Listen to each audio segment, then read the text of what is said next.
one mic. All I need is one mic.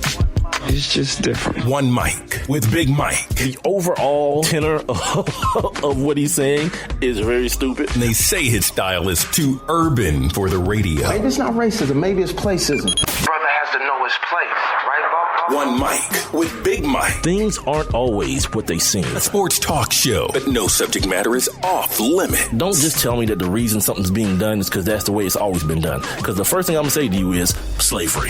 And now, your host. I got the big homie here who needs no introduction. Big Mike. All I need is one mic. What up?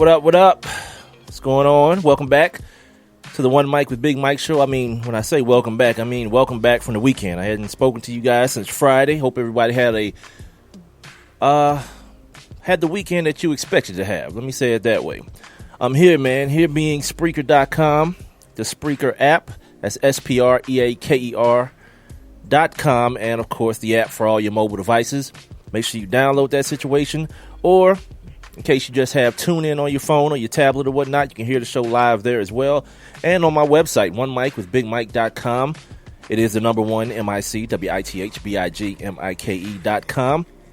If you don't get a chance to stick around for the entire show, do not worry your pretty or ugly little heads. You can catch the show on demand on all the outlets I've already mentioned, as well as on iTunes, iHeartRadio, Stitcher, Google Play Music, and of course, YouTube. You can catch the audio and the video from this live stream that I'm doing right now. If you're going over to my Facebook page, I'm on Facebook Live.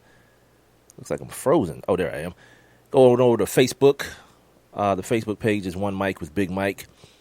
Like the page, and then you guys can check me out streaming live video right now if you're into that type of thing. You can also follow me on Twitter and Instagram, again, at One Mic with Big Mike. And if you want to be a part of the show and you want to get your comments, questions, and all those things heard, you can definitely text me, 404-902-8104. You can also jump inside this live interactive chat room I got set up. So if you guys are listening via Spreaker or via my website, you'll see a little thought bubble icon on the streaming player. If you just click on that, a couple steps later, you'll be inside the live interactive chat room where you can interact with me. I got a guest coming up at 7:30 like I do each and every Monday. His name is Ben Troupe. He played tight end for the University of Florida. He also was drafted in the second round by the Tennessee Titans, so he'll be on like he is every week to do Troupe Talk, where we just kind of, go over the weekend that was in pro and college football. I got to ask Ben about his got to get his thoughts on this whole Donald Trump situation as well. I know he got him, and I didn't get a chance to talk to him. Well, even if I did talk to him last week, it would have been Monday. So we're going to take care of that as well. Or, like I mentioned earlier, you can I'm streaming live video on the Facebook page, so you can just leave your comments below my Facebook page, and throughout the show, I'll be reading them and checking them and all that. Today, as we do each and every show, we have a question of the day, and it's brought to us by sportsnewsandbrews.com. It is pertaining to the world of the NCAA holes, as I call them. So this, I think it happened over the weekend. It may have happened sometime last week, but it doesn't matter when it happened. At the campus of the University of Louisiana Lafayette, some kids were pretty perturbed at the fact that Donald Trump is now the president-elect of the United States. So they made a video, and the video is done inside the locker room, and guys are running around with phones and chanting, and I think it's supposed to be rapping, but I can't actually hear. I can't hear what they're saying. So, well, I can hear part of what they're saying. I can hear them saying F Trump, F Trump, F Trump. But they were subsequently suspended from the school. 4 players were suspended. And the question of the day is, how do you feel about that? Do you feel like they're being censored? Do you feel like it's a freedom of speech issue? Again, you can let your comment, you can let your thoughts be known at 404-902-8104, or drop them right below the streaming video on Facebook. One Mic with Big Mike is the Facebook page. The number one, MICWITHBIGMIKE. Or you can jump on in my live interactive chat room on Spreaker and leave your comments in there. You can get in there by just clicking on the little thought bubble icon if you're listening via Spreaker, or, of course, the Spreaker app, or my website, onemicwithbigmike.com. Now, for the rest of the show, I've already mentioned at 7:30 at the bottom of the hour, if you're listening on demand, I've got my man, Ben Troupe, coming on. We talk football with Ben. We do this thing called Troupe Talk every Monday. We didn't do it last Monday because we didn't do a show. And yeah, this show almost didn't happen either. By the way, I had to do some things that you guys may not be too proud of me for doing, or something, not too many things. One thing, maybe I'll get into it later. But as far as today's show, at the top of the next hour, I gotta do on this day my daily look back into the annals of sports, and I give you guys some historical tidbits that you can take with you and do with them what you may.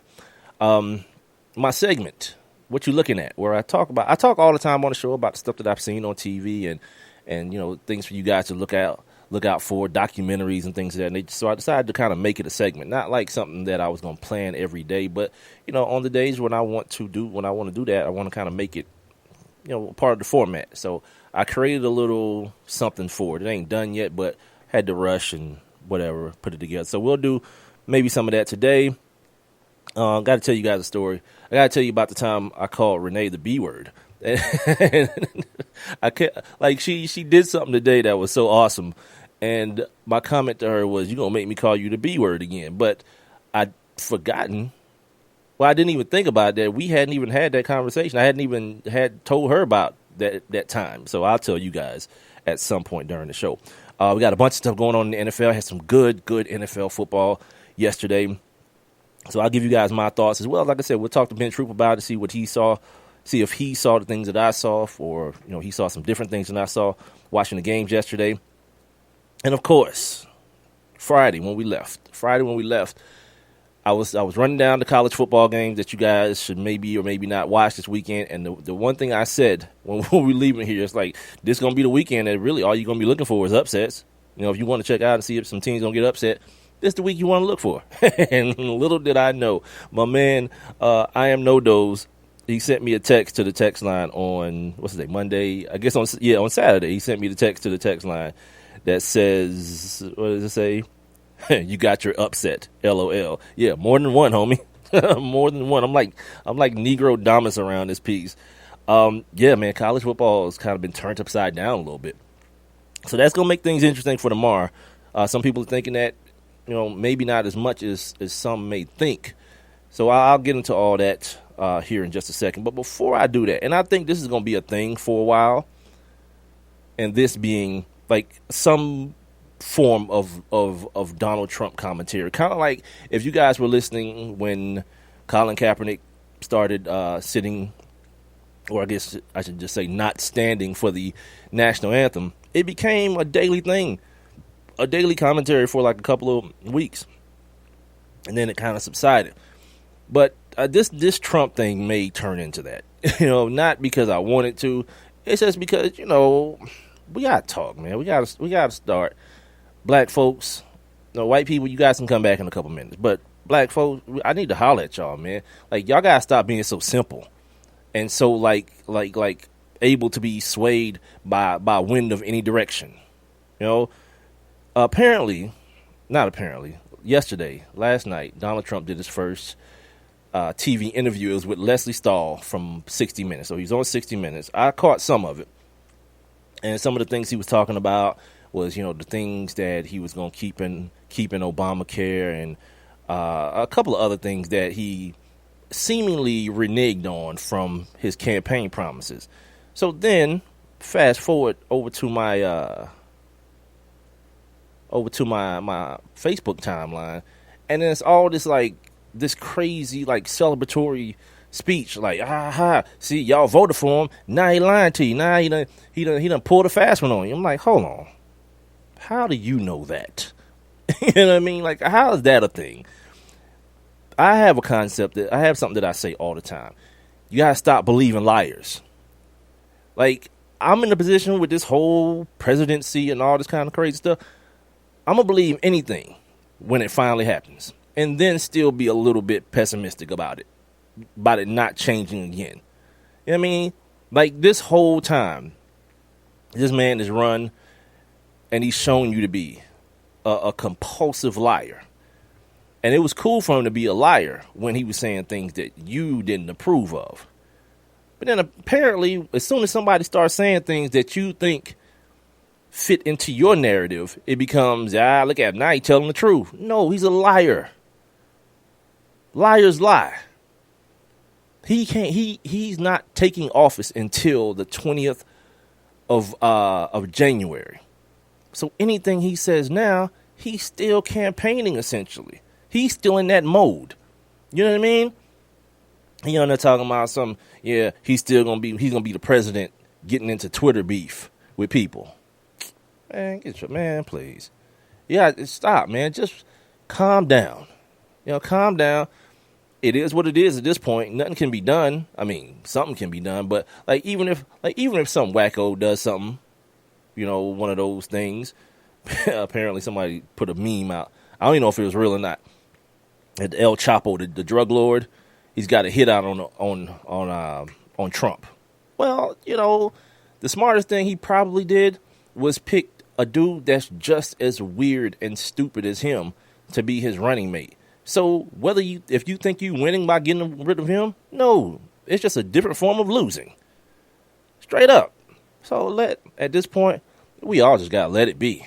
Let it happen. Let it transpire, and we'll know in due time whether this dude, the liar, actually lied to the people that he told he was gonna build a wall and keep the Muslims out and repeal Obamacare and all this kind of craziness.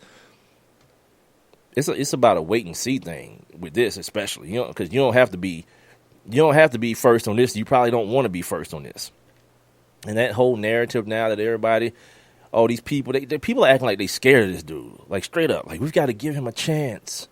Bill Maher, dude that I really respect his opinion. I watch his show every Friday, and that is part of the way that I get, factual news and stay away from getting my news from freaking Facebook or whatnot. He said something, and I understand the vein in which he's coming from, because I believe you got to run from hypocrisy. So he said all the people who were in the streets and people chanting "not my president" and all these things.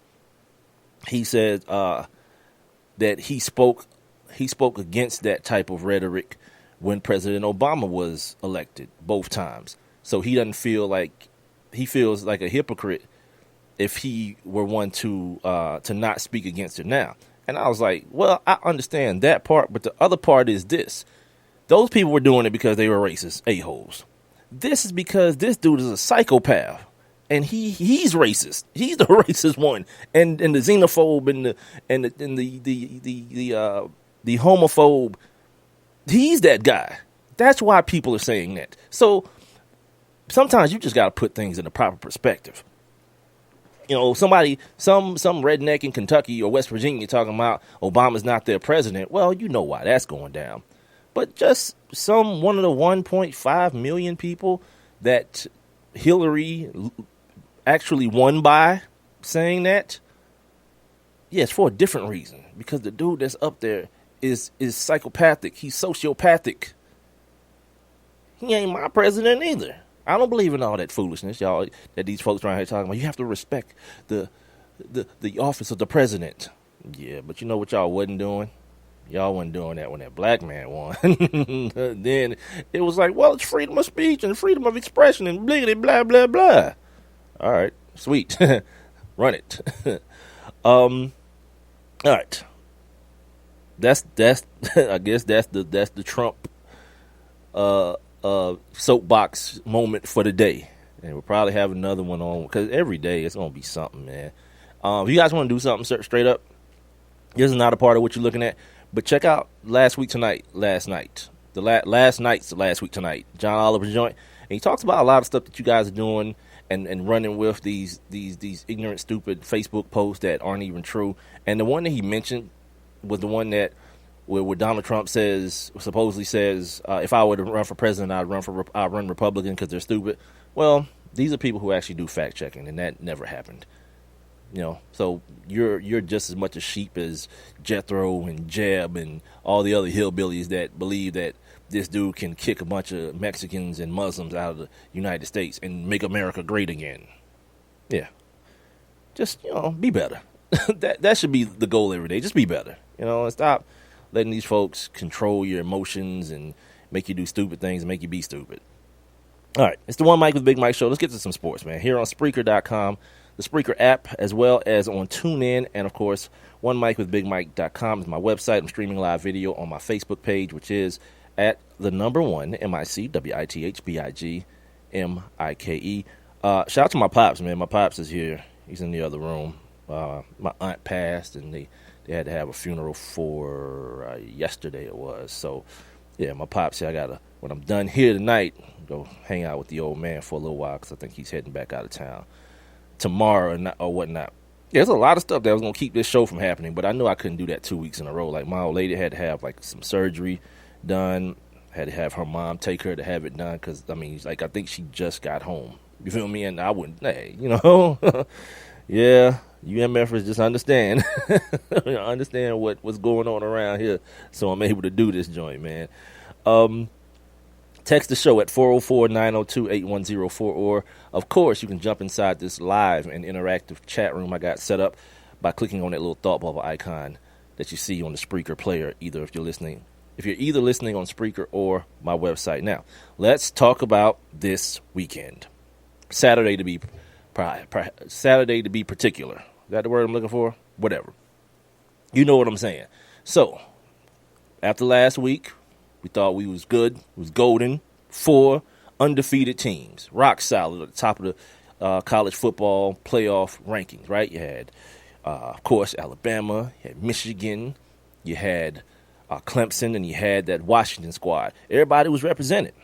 Pac-12, ACC, SEC, the Big Ten. We don't care about the Big 12. You know, Big Ten. The four big brothers to the one little brother in the Power 5. But then this weekend happened. And like I mentioned, before I got out of here on Friday, that's one of the last things I said. If you're watching college football this weekend, you're just going to be watching to see who gets upset. Michigan, gone to Iowa State. Or it's Iowa. Sorry, to Iowa. Clemson, gone to Pitt. Washington, gone to USC. And for what it's worth, I'll say, other than the fact that Washington was at the crib, that was probably the least or the most likely to actually happen. You know, so, yeah, you know, it's going to be tough for them. It's going to be tough going forward. And it's some stuff I want to talk to my man Ben about, you know, this whole, you know, the probability of there being possibly 2 teams from the Big Ten and 2 teams from the Big Ten or 2 teams from the ACC. If, in fact, you get like a Clemson-Louisville situation, 2 out of the 4, and this hadn't happened yet, where you had an at-large bid, as they call it, a team that, because one of these teams, either Louisville or Clemson, won't win the championship. Louisville probably won't even go to the championship. Same thing for Ohio State. They probably won't even go to the championship in the Big Ten. So they'll still be in a position, though, record-wise and all those kind of things. That Penn State loss is looking a lot better for Ohio State. They could possibly be in a position to find themselves in the Final Four. Weird. Also, man, make sure you guys go to YouTube. Go to my YouTube page. I'm sure you could probably go to my website as well. And my man Callaway told me he's going to throw the joint on sportsnewsandbrews.com as well. So it's a couple places. I did another video log yesterday, and it's pertaining to the NCAA. Kind of, sort of. Yeah, it is. And the subject matter is, you know, black kids, black student athletes, and the way sometimes in some of these small rural towns, these white rural towns, the way they feel like they're being treated in a matter of race. And the kid, the kind of the centerpiece of it is this kid at Wisconsin named Nigel Hayes. So yeah, you guys can go to the YouTube. Make sure you subscribe to the YouTube when you watch the videos too. It's One Mic with Big Mike on YouTube, or you can go to sportsnewsandbrews.com, or I think Renee's going to throw it up on the website, onemicwithbigmike.com as well. Let's keep going through these scenarios, because I just had to read so much today because there's so many different scenarios. We only in week, 12? So everybody's got like 2-3 games left. So I'm going through and I'm reading all these different freaking scenarios on how this team will end up not being involved, and it's so convoluted. Let's start number 4 Washington. They lost 26-13 to that Trojan bunch, who after a slow start, they've been rocking. Okay, Renee's saying that the vlog, the video log, will be up by the end of the show on my website. I'm not sure when Callaway is going to hook that up on sportsnewsandbrews.com, but like I said, it's on the YouTube. So if you really want to see it, you can partake on the YouTube. There you go. Like I mentioned, this Washington situation was one of those situations where, you could see it happen. 2 ranked teams. USC was ranked number 20. Washington was way up at number 4 or whatnot. You can't read, dude. This is not a my man Peter Quill's in the building, and see this one. Let me address something real quick before I move on, because I got plenty of time to talk to Ben Troupe about all this damn stuff here with these college football playoffs. So the homie Peter Quill just stepped in the room, and I want to talk to not only him but the rest of you bastards too, because what seemed to be happening lately here is him and I Am No Dose and Big L and what's Beanie, was that his name? Like they step up in the room, and the first thing is like, where Renee at? Hey Renee. Well, damn, you don't hear the voice on the damn mic. First thing Peter Quill come to the table with today, you need to take that damn Cleveland hat off. Okay, back it up, homie. It's not a Cleveland hat. This is a Miami Floridians hat. It's an ABA throwback hat. The Floridians before they had the heat down there. Trying to give you guys some history. I don't even know why I'm defending myself. If it was a Cleveland hat, I wouldn't care. Yeah, come on, man. Y'all know the show.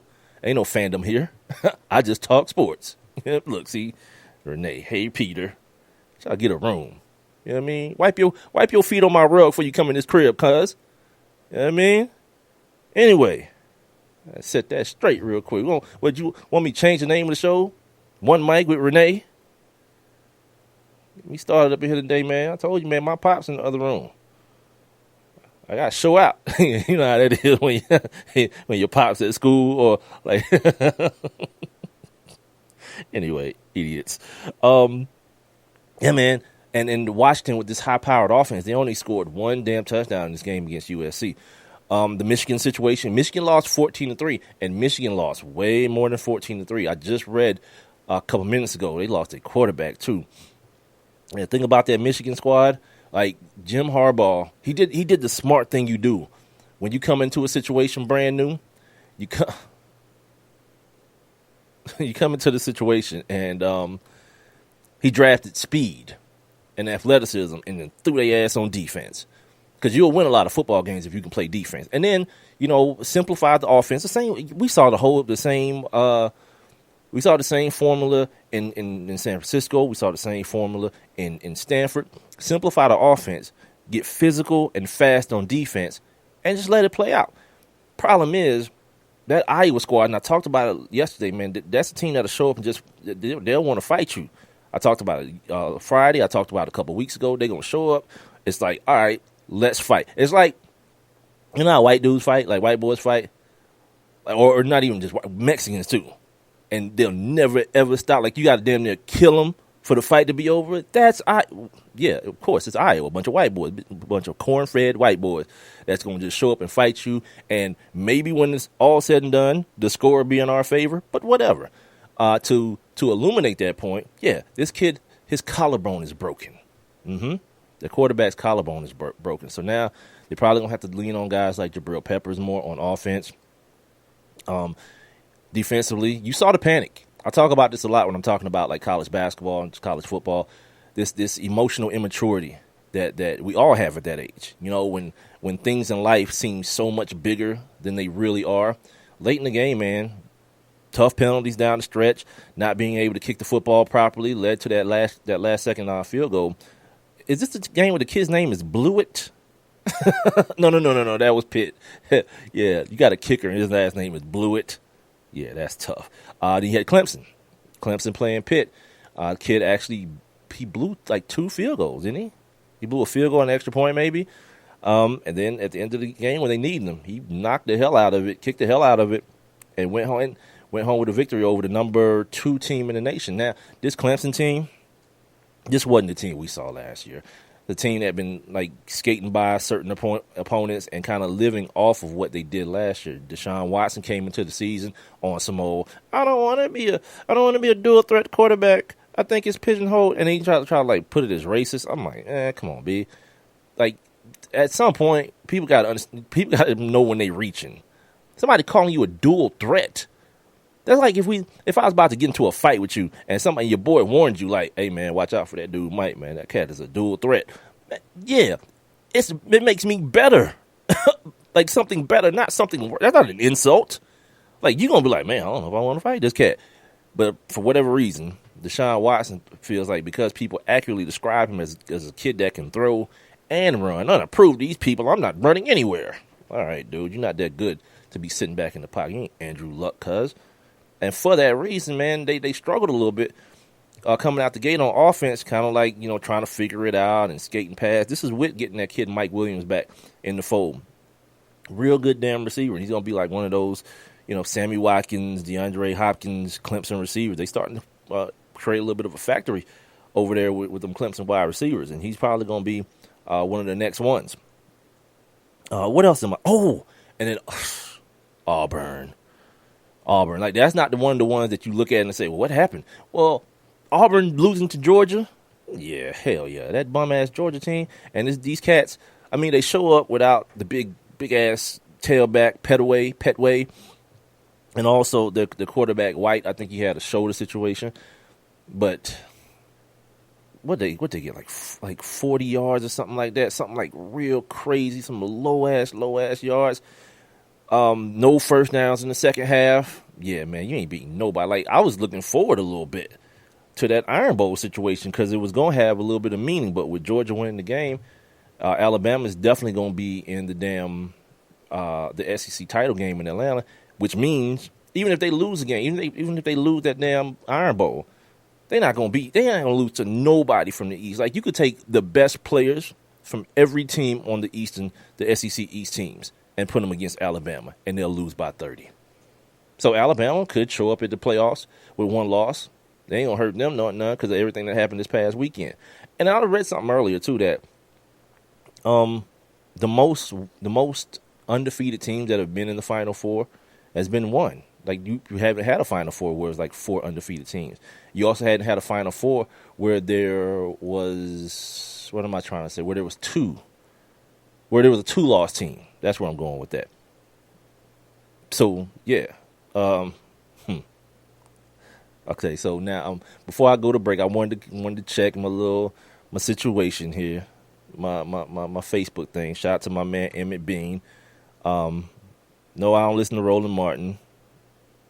Nah, hell no. He's asked me about, is Louisville going to be number 2? Nope. Sorry. You see what happened with them almost getting beat, struggling with that Wake Forest team?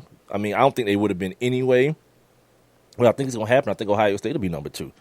I'll talk to Ben Troupe about it here in just a second. And look what's at the top of the list here on Facebook. You guys can leave your comments once again below the Facebook. Peter Quill talking about this damn Cleveland. Does it really look like a Cleveland? But it's, I guess, because the words are kind of backwards. I'm looking at it right now. I get because the colors. All right, man. Damn it. What's up with y'all, man? Today, man, it's Monday. Well, I don't know. I woke up this morning kind of on the wrong side of the bed too. So whatever. Hopefully we can talk to the homie Ben. You know what I thought about today? Because I ain't talked to Ben last week at all, and I ain't really see any of his Facebook or Instagram stuff. I was like, wouldn't it be funny, like, if I start talking to Ben about, like, the election and we find out that Ben voted for Donald Trump? Would y'all be mad? Like who would be mad if Ben Troupe was like, if I was like, man, what's up, man? Like talk to the people, man, calm them down. He'd be like, man, my people calm. We won. That'd be so awesome for my show. I don't think he did, but I'm like lightweight. I got my fingers crossed. Like, yeah, maybe my man was like, yeah, man, I'll vote for the evangelical because like Ben's a religious cat. Who knows? He might have went on here and just punched the ticket for the Donald there. Anyway, man, we're going to take a break. Like I said, come back, talk to Ben Troupe. We're going to do this thing that we do every Monday called Troupe Talk, where we talk about the games from last week. Me and Ben, let me tell you, we're going to fix the college football playoffs. We're going to get it right, put these teams in a proper order, figure out who needs to go here and who's going to be there. And then, you guys know I don't do predictions on the show, but I feel like, since I got my man coming up, he can get us through this or whatnot. It's the One Mic with Big Mike show. I'm here, Spreaker.com, the Spreaker app, also on TuneIn, and of course the One Mic with Big Mike show. You guys can join the show in a couple different ways. You can let your comments be heard, talk about my attire, whatever you want to do, man. Come on here and just shout out to Renee. 404-902-8104 is the text line. You guys can also jump inside my live interactive chat room via Spreaker, the Spreaker app, or of course my website, onemicwithbigmike.com. Or you can follow me on Facebook, like my Facebook page, and check out the live video and leave your comments below that. I'll be right back. I have one question for you. Do you or someone you know run a business that could benefit from additional exposure? The One Mic with Big Mike show is currently taking on new sponsors and advertisers. One Mic with Big Mike is currently syndicated across 8 different online platforms, and your company's name could be heard and seen across all 8 as well. Let's get to work. Please send all inquiries to Mike at onemicwithbigmike.com. Thank you for listening. Thank you for your continued support. All I need is one mic. When is the best time to talk to your family about staying in touch during a disaster? When floodwaters reach your door? When wildfires are engulfing the edge of your neighborhood? Or an earthquake is destroying buildings? When a tornado is tearing through town? Or a hurricane strikes? Or is the best time perhaps today? During a disaster, you may not be able to stay in touch with your family or friends as easily as you think. And it's not always as simple as using your cell phone. That's why now is the time to take action. Go to ready.gov/communicate and make your emergency plan today. Don't wait. Communicate. Brought to you by FEMA and the Ad Council. And now, back to One Mic What are we waiting for? Let's get to it. with Big Mike. I have one question.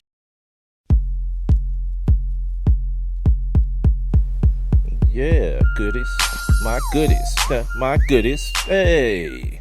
Welcome back. Monday, right here on the One Mic with Big Mike show. Heard on Spreaker.com, as well as the Spreaker app. Tune in. I'm also live on the website, One Mic with Big Mike.com. You may think that Well, I remember when this record came out, boy.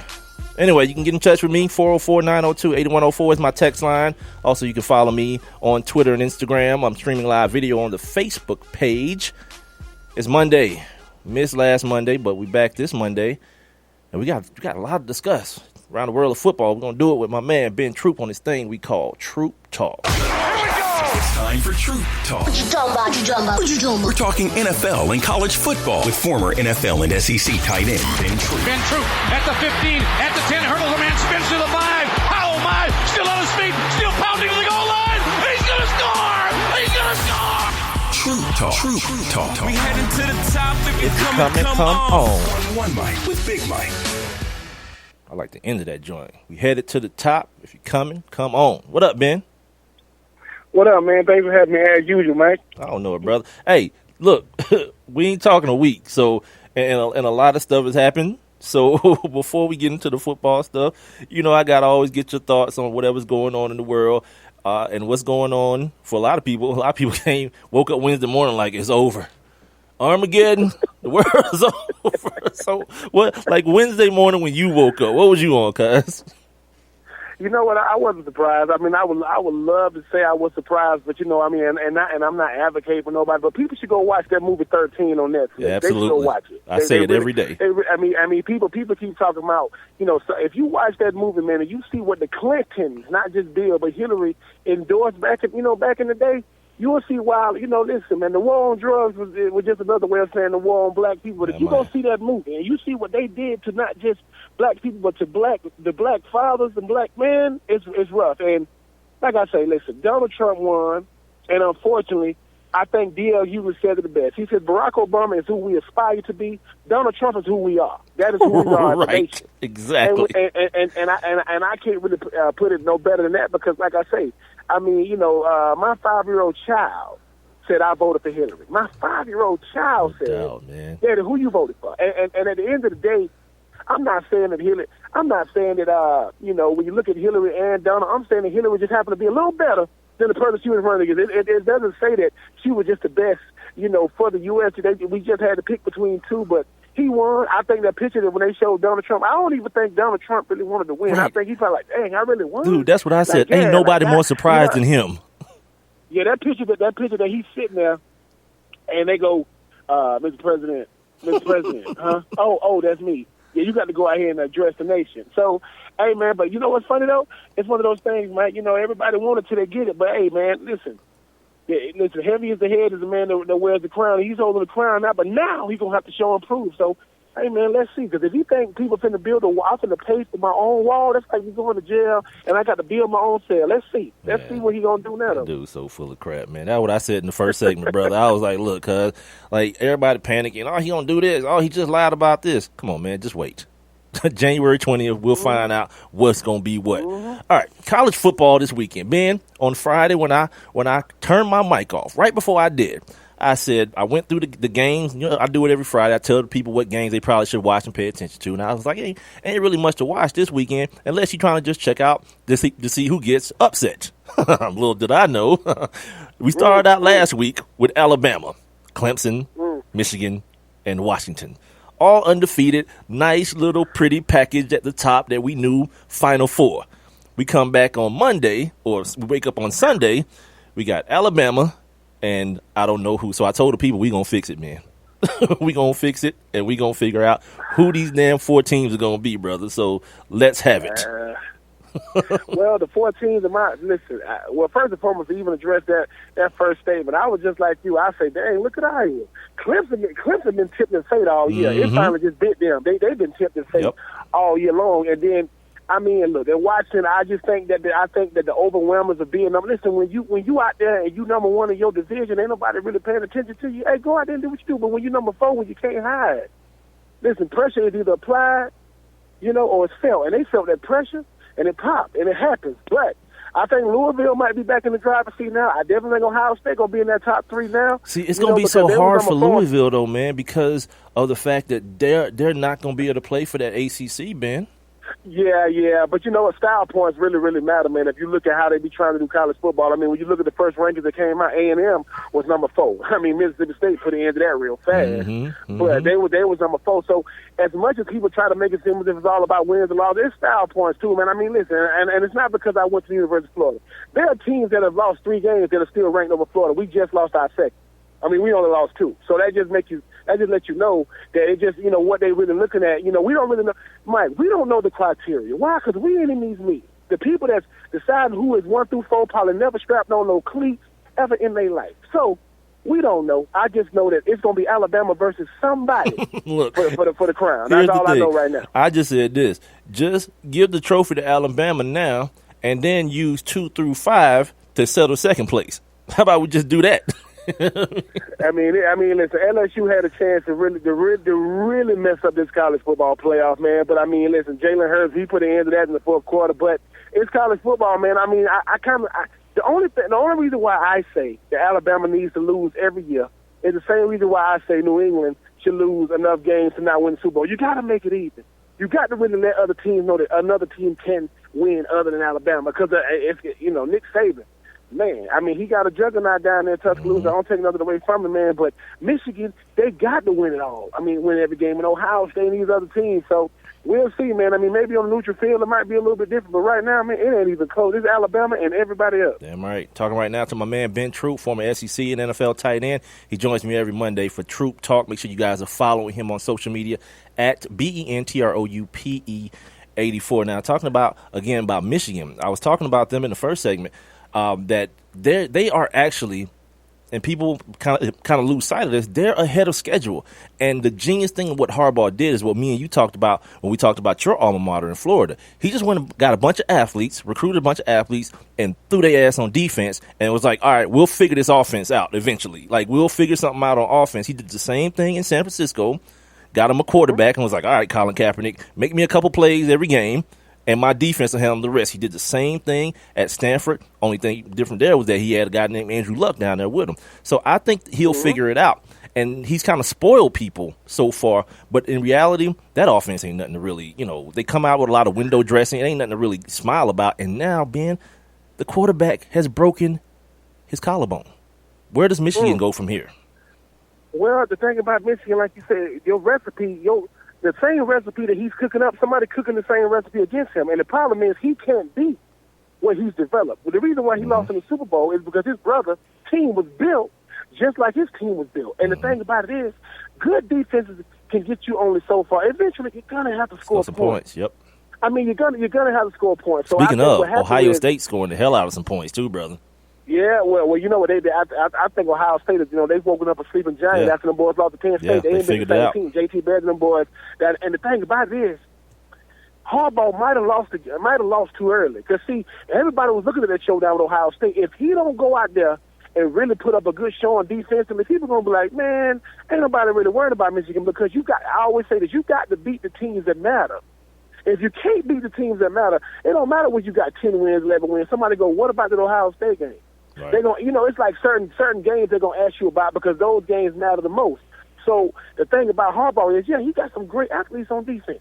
But if your offense can't score, your defense will get tired eventually. Because another team put up 14, and you're looking for a defensive score or a special team score, that ain't going to work. And the other thing that when it came down to crunch time, it's pretty much what he would have wanted. You wanted this defense on the field, and they kind of blew it, man, with them penalties, the kicking game as well. Staying in that Big Ten, though, a surprise team, a team that, in fact, controls its own destiny via the tiebreaker with Ohio State. That Penn State win over Ohio State may loom big when all this comes to fruition, for the fact that because that tiebreaker is there, or Ohio State can end up 11-1.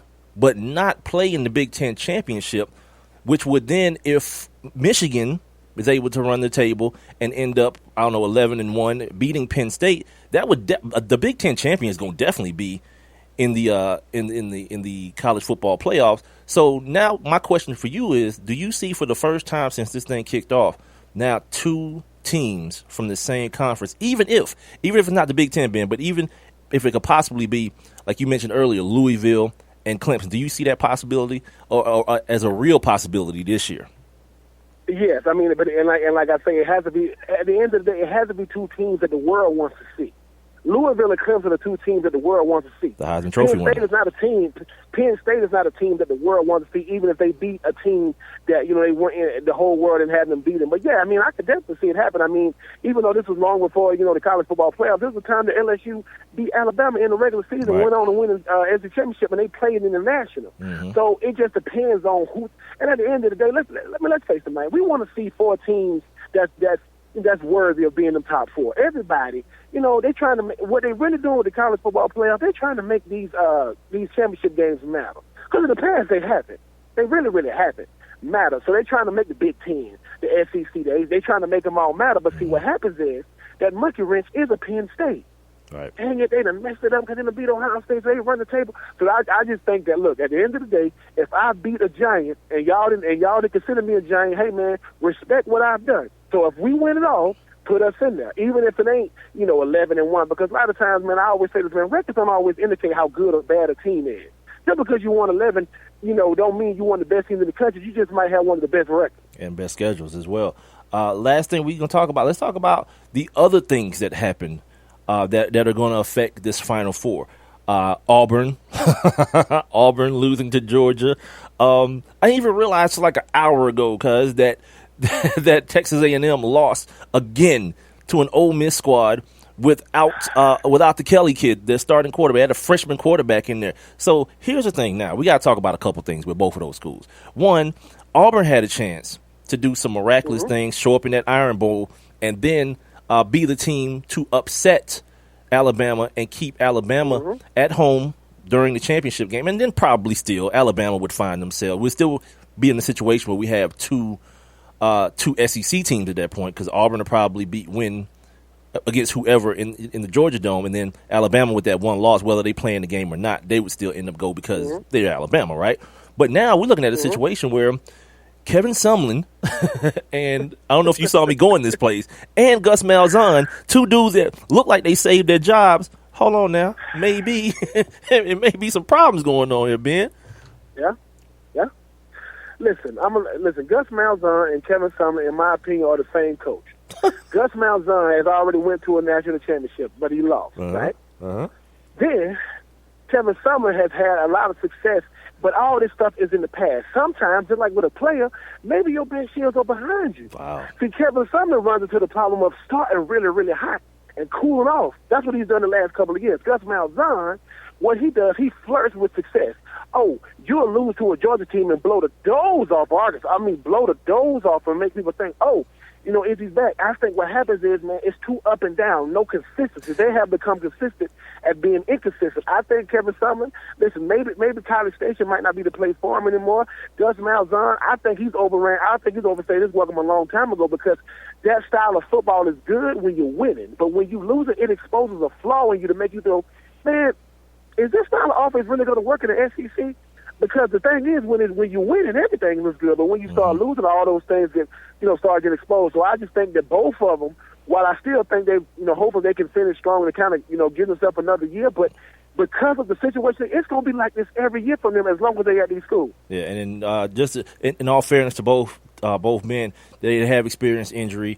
The kid 15 for Texas A&M, their all-star defensive end, he's been banged up. Also, Gus Malzahn showed up in the game. His quarterbacking he couldn't even throw the ball. They was running like 50 running plays throughout the whole game. And then they had the big kid, Petaway, the big running back. He was hurt. He had a leg injury as well. So, those type of things, they happen to everybody. But it seems like we're going to notice them more when the coach is on the hot seat.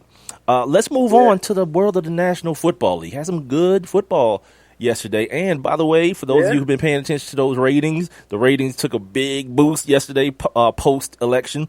And, by the way, I'm talking to Ben Troupe. He is my guest each and every Monday for this thing we call Troupe Talk. Make sure you guys are following him on social media at BENTROUPE 84. Now, we saw some things yesterday. We're seeing some things. And I always mention to people, Ben, in November is around the time where you start seeing the league changing. The weather starts changing. Teams that have been throwing the ball around the field all year long, it gets a little bit harder. And then you start to see the teams that are built for toughness. You see those Cowboys teams. You see those Titans teams, those Seahawks teams do tough team stuff around this time. And then you see teams. That's why he didn't say Atlanta. I was about to mention go ahead, run it, because I was about to mention them. Go ahead with that. You know what? Listen. Leonis McKelvin said it the best.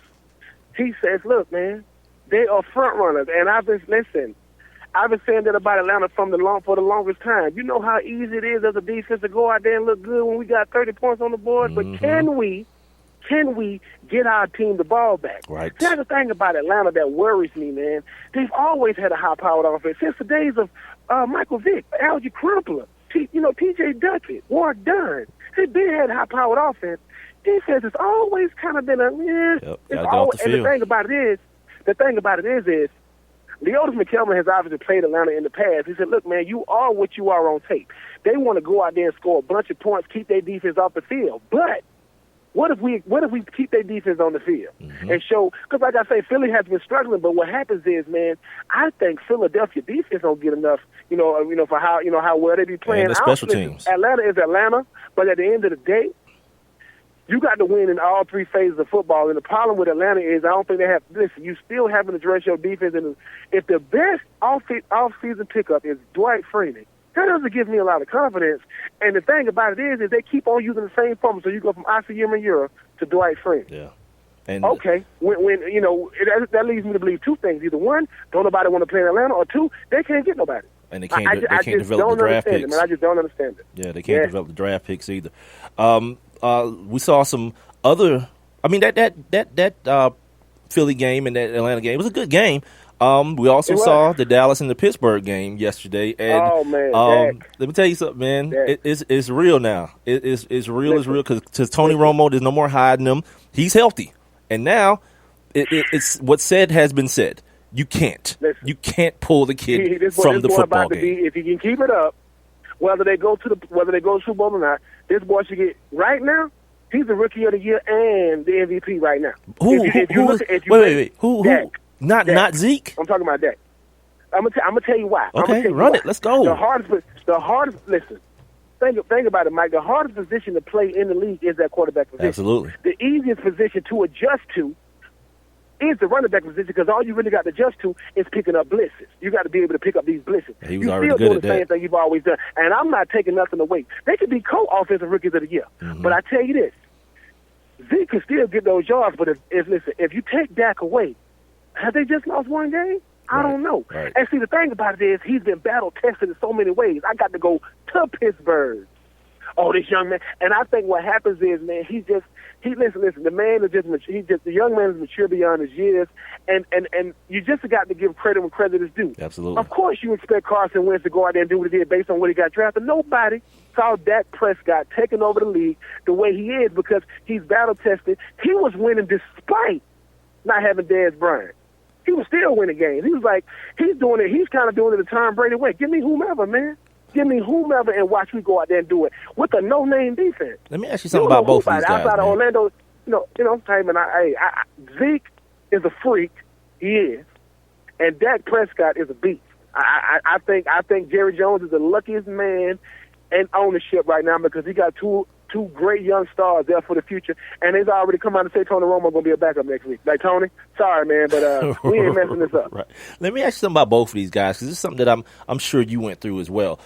These two guys have played a lot of football so far, and there's this thing that people always talk about, the rookie wall. Now, they're in we're week 11 now, so you're coming towards the end of a college football season, not to mention the preseason that both of these, Dak got more reps in the preseason than did Ezekiel Elliott. He had that hamstring injury that he was nursing during the preseason. But even with that being said, at what point can we see that possibly happening to these kids? Because what's going to happen, Ben, and I'm going to go ahead and preview this or forecast this, what will happen is the question that we just put to the side now, Dak or Romo, he hits a little bit of a wall. That question, it'll come back. So at what point, let's get the people prepared. At what point might we see him possibly, he and Ezekiel Elliott possibly hit that rookie wall? Well, like you said, we're getting deeper into the season, and the deeper you go into the season, it's going to favor more to Zeke than Dak because they're not going to throw the ball as much. They're going to try to run the ball a little more. I think you're going to have to get really, really creative with your play calling and try to put these boys both in situations that they could be successful. Now, if Dak do hit a rookie wall, it took him the whole season to do it. Yeah. Most guys, you are already starting to see it, And I just think in a situation like that, Prescott, I believe this young man thrive off of pressure. I believe he thrive off the eye. Seems like it. He's in a place like Dallas to where he can't hide everywhere he go, and I just think that he feeds off it because the lights ain't too bright for him. Zeke, man, by him playing in Ohio State, man, this boy want to put on the show every time he step out there, and I just think that, man, the league is in a great direction with them. But I think what's over Zeke head right now is those allegations. And see, until we know what they actually going to do with him, his rookie season can come to a halt because what I don't like about the judicial system is that if they string things along, just go ahead and make a decision. Oh, no, I think that's over. The judicial part of it is over. Now it's just the NFL. The NFL just trying to respond to that Josh Norman stuff. So now it's going back to Roger. It's him now trying to be like, and that worries me. That worries me even more than the judicial system. Right. Let me do something with you real quick. We're at about 9-10 games in the season. Some of these teams that are in the playoffs right now, the playoff picture is coming to fruition. But I want to ask you about some of these teams that are in now, and if you think they'll be in when it's all said and done. Teams like the Texans and the Ravens, teams like the Lions. The Giants are still in the picture right now, as well as the Washington Redskins. They're in the picture as well. Of those teams, who do you see that's in right now that could possibly be out, and who do you see that's out that can make a run? Last year we saw the Chiefs make a run at the end of the season to get in. We saw the Texans make a run to get in at the end of the season. And I think we'll see it again this year. I'm just trying to figure out who we'll see it happen with. I think a team like the Titans still got a chance to make it in there, depending on how they finish out the season. Running the football, Marcus Mariota's throwing it well. Football well. Marcus Mariota is opening up. A team that I definitely think is going to be in, based off how bad the division is the Lions. I just don't know what's going on with Green Bay. Yeah. Minnesota seems to, have played their best football behind them. I don't know what's going on with Bradford and those guys.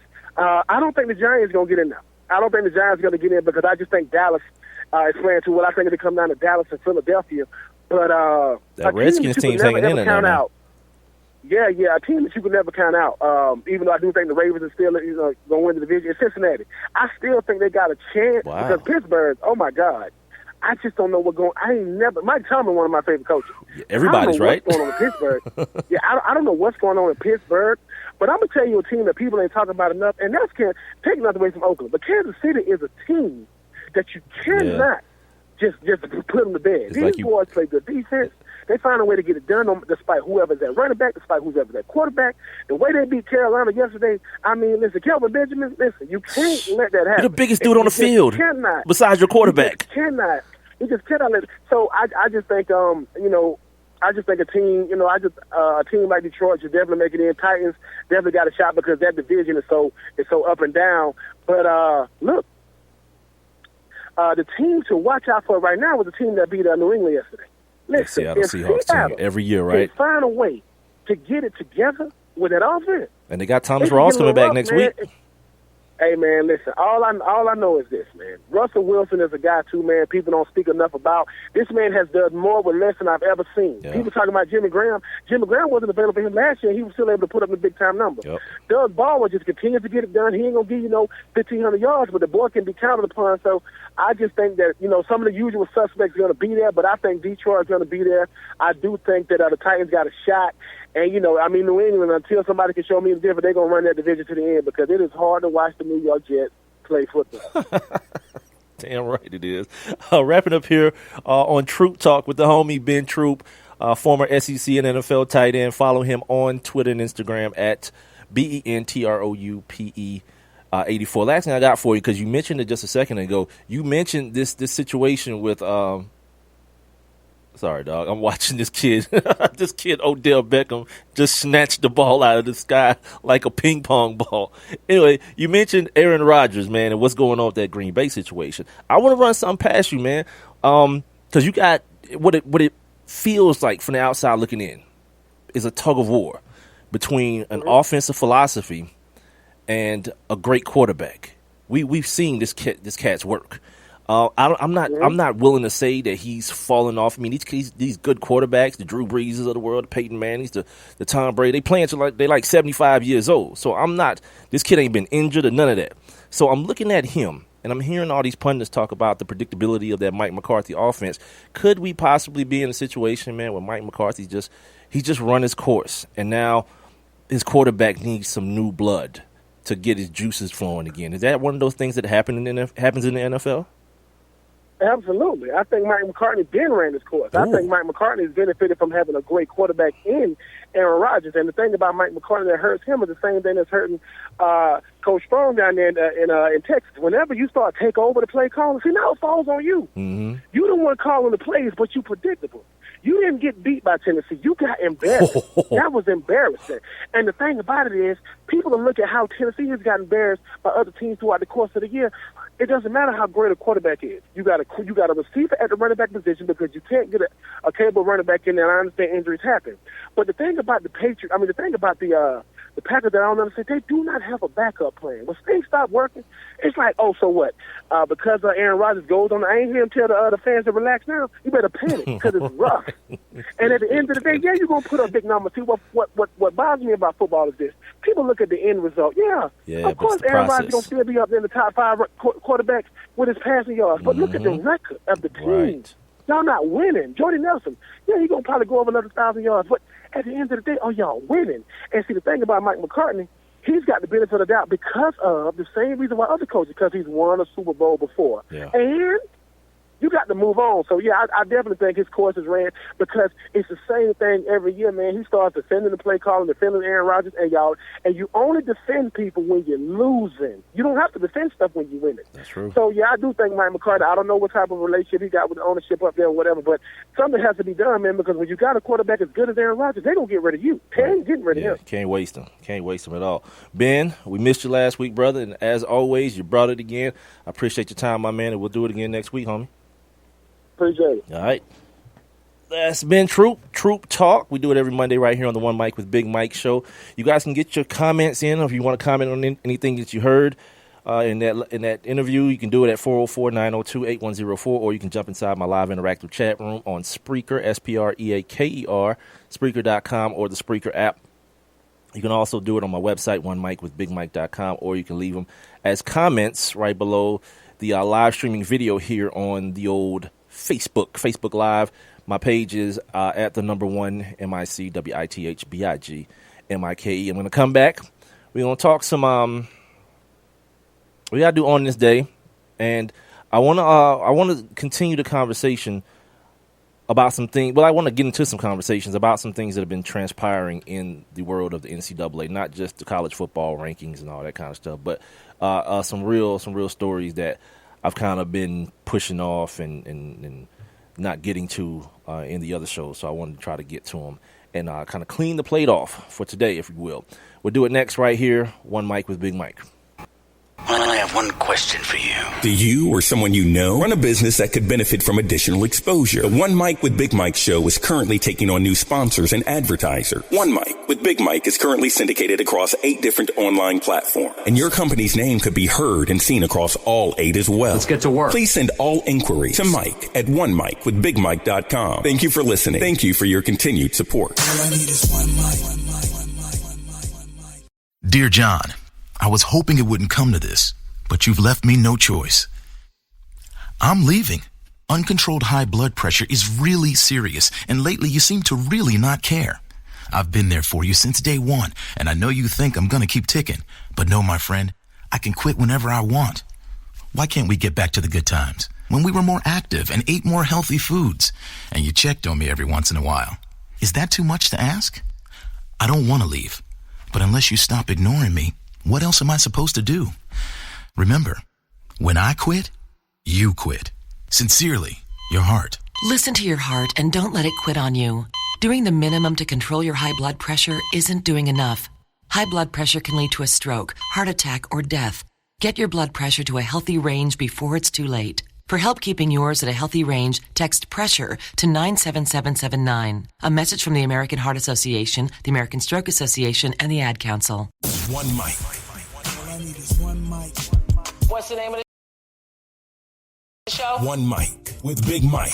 You know, ain't nobody getting hurt, ain't nobody, there's no crime being committed. And they say his style is too urban for the radio. This is real life stuff that's happened to me. Well, you know what? You and you. One Mic with Big Mike. I like to be able to do what I want to do. A sports talk show, but no subject matter is off limits. Meek Mill's concert is not called the Hell Yeah I Bang Khloe Kardashian concert. And now, your host. Put your hands together for the one, the only Big Mike. All I need is one Mic. Right here on a Monday. Monday. It is the One Mic with Big Mike show here on Spreaker.com, the Spreaker app, as well as on TuneIn and onemicwithbigmike.com. Just got through hollering at my man Ben Troupe, former SEC and NFL tight end. You guys missed any of the interview, if you want to share it with the people, you can do so on demand on all the outlets I've already mentioned, as well as on iTunes, iHeartRadio, Stitcher, Google Play Music, and YouTube. Make sure you guys are subscribing to the iTunes, following me on Google Play and Stitcher and iHeartRadio, and subscribing to my YouTube, where I'm streaming live video from Facebook Live right now. My Facebook page is at the number 1 MICWITHBIGMIKE. You know what I didn't mention to Ben? I meant to mention his alma mater, how they still miraculously got a chance of winning that damn SEC East. They got to beat LSU, that game that was moved. Or Tennessee can win it still. How is that even a thing? Tennessee can win the SEC East if they win their remaining games and Florida loses to LSU. And the Vols have Missouri and Vanderbilt.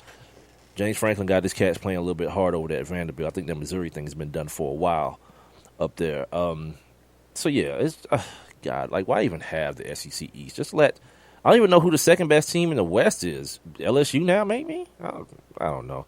Anyway, we got a very, very short on this day today, like hella short. For whatever reason, I guess nobody decided they wanted to do nothing on this particular day in history. So let's go ahead and knock that out. That's what she said.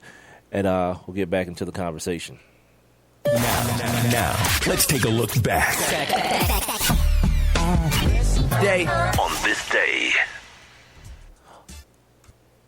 Also, I'm going to jump into this the question of the day as well. Renee talking about this Cats Chuck's ascots on the I think he got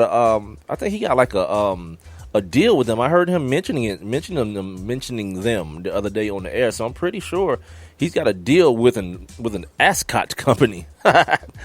Oh, you Negroes. You never stop with your style and fashion. Okay, only two things on this day. Today, in 1970, today was the faithful day up there in faithful day for the people in Huntington, West Virginia. The Marshall University team was wiped out in an air crash at Canova, West Virginia. The school, like I mentioned, is in Huntington, West Virginia. I've been there a couple times myself, way back in the day, recruiting times. And finally, on this day in 1993, Don Shula. Shout out to Shula's too. We need to get them to sponsor the show. We went over there and ate one time, me and the homie Callaway. That was awesome. It was free too, so maybe that made it more awesome. Anyway, Don Shula of the Miami Dolphins, he set the new NFL record with his 325th victory. And ladies and gentlemen, that is your Monday edition of On This Day. As we get back into the show, I ain't really been mentioning the question of the day, but I think we'll start the rest of the NCAA conversation off with that. The question of the day brought to us by sportsnewsandbrews.com. I forgot what he told me he says. He says something during his show. Your one stop for sports, black news, and your favorite craft beers, I think it is. You get the picture. Sports, News, and Brews. That's what it is. .com. He brings us our question of the day, which is in relation to the University of Louisiana Lafayette. These kids made a video for whatever, if you in my age group, I'll be 40 in March, you probably struggle with the fact that apparently things never happen. Like, things don't happen unless they've been recorded. Like, if I do something, like I'm doing this show right now, right, and it's being recorded on Facebook, but like if it wasn't, it'll be like it never existed. You know what I mean? Like a lie. And that's the attitude of, so many of these young kids, these 18, 19, 20-year-old kids. So they make a video of them in the locker room at school, and they're either rapping or just chanting in general, F Donald Trump, which is hilarious and crazy.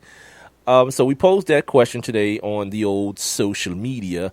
I only took answers off of Facebook. I didn't go look to see if there were any on Twitter or Instagram. Sorry, but there's enough here. Akira Kine Shanae says censorship for free speech, because that was part of the question. Yeah, when she first typed it, I didn't understand what it was that it was supposed to. Let me just read it verbatim, because Renee wrote it, and I want to make sure I read it correctly. Louisiana Lafayette suspends 4 players for singing F Donald Trump in a video. Is this another example of athletes should shut up and play? Is this censorship or free speech? Should they have been suspended? That is your question of the day. Brought to us by sportsnewsandbrews.com. You can comment by texting 404-902-8104 or jump inside my live interactive chat room, or you can leave your comments right below the streaming video here on my Facebook page, which I do prefer that you also like while viewing. So here's some answers. She says it's censorship. I think she meant of free speech. Robert Davis from Facebook says we wouldn't be able to do that in our jobs.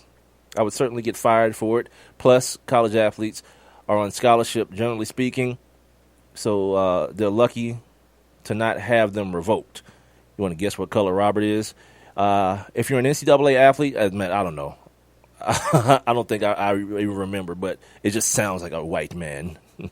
If you're an NCAA athlete, you're at the mercy of the program's rules for the most part. We'll get to Renee's comment here in just a sec. Well, no, I'll read Renee's comment right now. Renee Cooper, you guys know her. She's the one that you tend to speak to when you jump on in this chat room rather than the host, but she says this. So wait.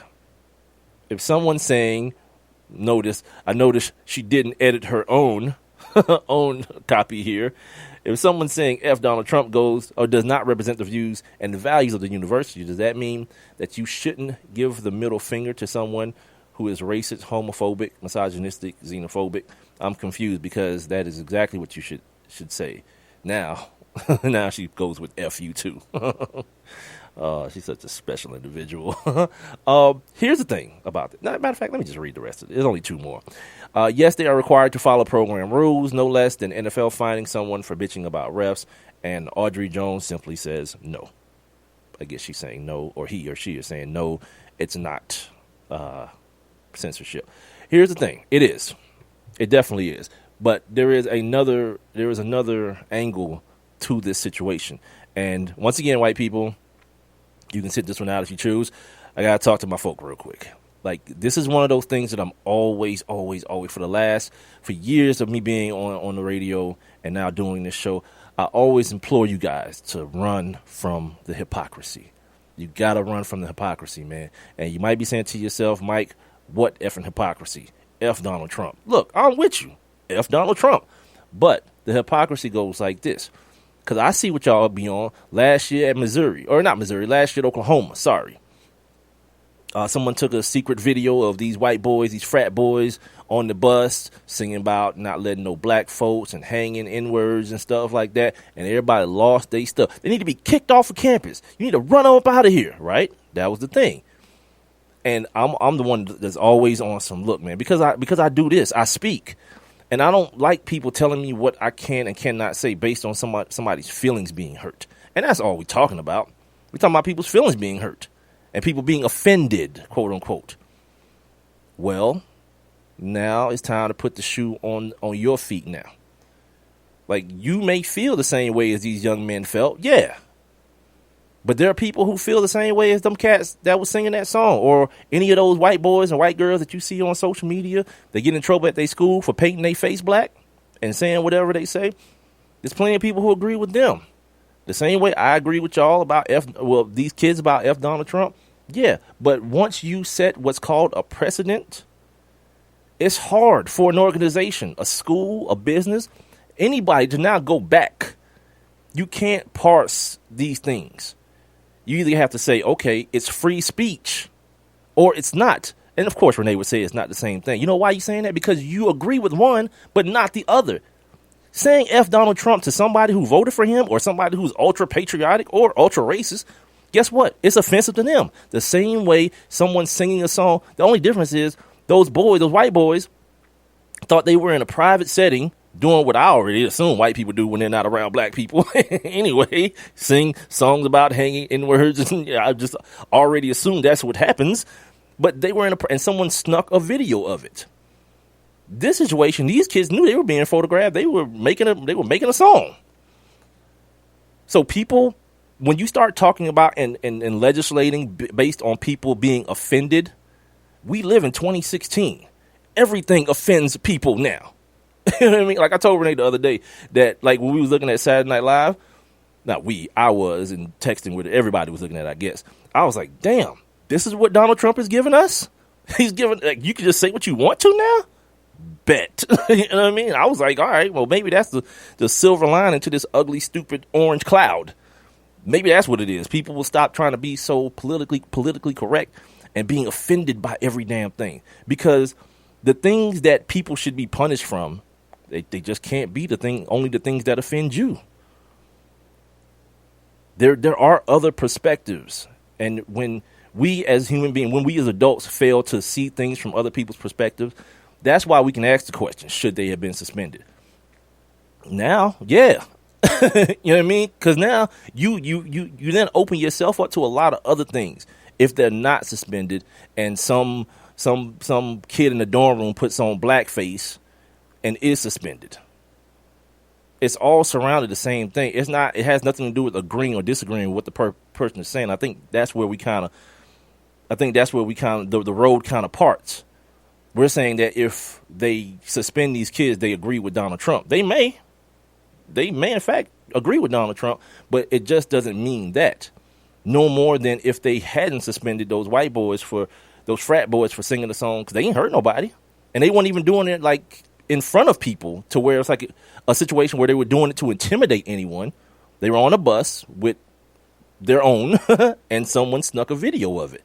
The video got out. The school felt like we had to do something because the black people on campus was getting all mad. That boy, what's his name? The linebacker, Eric Stryker. He got his shirt all off. He hollering and screaming into the camera, somebody's camera phone. Yeah, they was like, all right, we can't let no race riot jump off in this mud. Plus, we want more black people to come here and spend their money. By the way, perfect segue. Check out my vlog. It'll be up on my website by the end of the show. My man Rob Calloway is going to put it on his website, sportsnewsandbrews.com, and it's up on my YouTube page, One Mic with Big Mike. It's about this kind of stuff. You know, the power of the black athlete and realizing that power and not begging people to start treating you like a human. Like, we always talk about affecting people's pockets. In very little ways can we do that in this society. You just eating at a black restaurant all the time. If all of us just ate at black restaurants, yeah, the economy wouldn't care. But you saw what them boys did at Missouri last year? They ain't even missed a game. They was like, we not going to play. And everybody lost their damn mind. They was like, bruh, I know I hired you, but now I got to fire you. These N-words say they ain't playing in the game, and there's millions of dollars riding on this. You got to go, cuz. The chancellor had to go. The damn president had to go. So just imagine if these cats just picked up and was like, we out.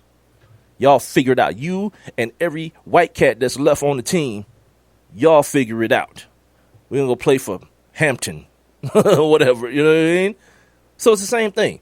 Like, these cats was all upset about these white boys and, you know, we don't want to be here. We don't need to be in this environment. You think the environment changed? Nah. History has told us things don't change. They just cover them up. Let's cover them up a little bit and find sneakier ways to do it. You think slavery ended? My man Ben Troupe mentioned it. The documentary 13, slavery ain't end, cuz they just revised that joint.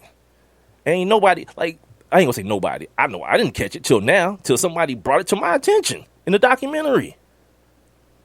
So my larger point when talking about this University of Louisiana Lafayette situation, I think those kids should be able to say what they want to say. I also think those white boys should be able to say what they want to say. You guys have heard my spiel on it. Just don't put your damn hands on me. Or make me think you about to try to put your hands on me, because I've never been that dude. Like, my dad's in the other room. Like, that whole, you know, if you hit me, nah, because I've seen plenty of fights end on the first lick, please. If I think it's about to go down, it's going to be a problem. But other than that, say what you want to say, because I don't believe you can punish homophobia out of somebody or racism out of somebody. If anything, you make them more that way. Remember that kid, Chris Culliver, for the 49ers, when they went to the Super Bowl? Or that year they went to the Super Bowl, and they asked him about having a gay man in the locker room, and he said something like, we don't play that homo stuff. And then they find him, and they send him to this program or whatever. And then, you know, he comes back and was like, you know, I shouldn't have said that. He didn't change. His money got involved. Like, these things get not necessarily changed, but I'm a conversationalist. Like, if somebody doesn't agree with something that I'm saying or I'm doing or something, let's talk about it. Let's figure out why you don't. Let's figure out why I feel the way I feel. Let's talk about it. And then if at the end of the day we can come to some sort of understanding, whether you agree with me at the end of it or not, we can just come to an understanding that is who you are and that is who I am.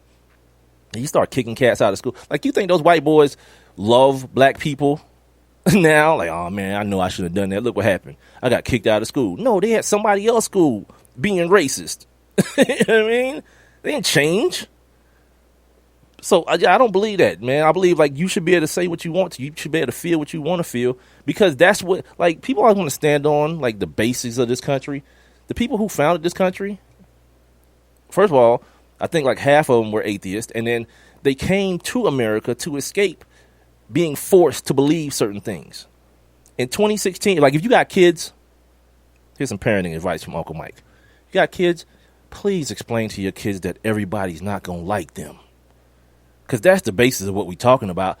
The shock of everybody not liking me. Everybody ain't going to like you. And you know what that person has? The right not to like you for whatever reason. If they don't like you because you black, they don't like you because you gay, they got a right to.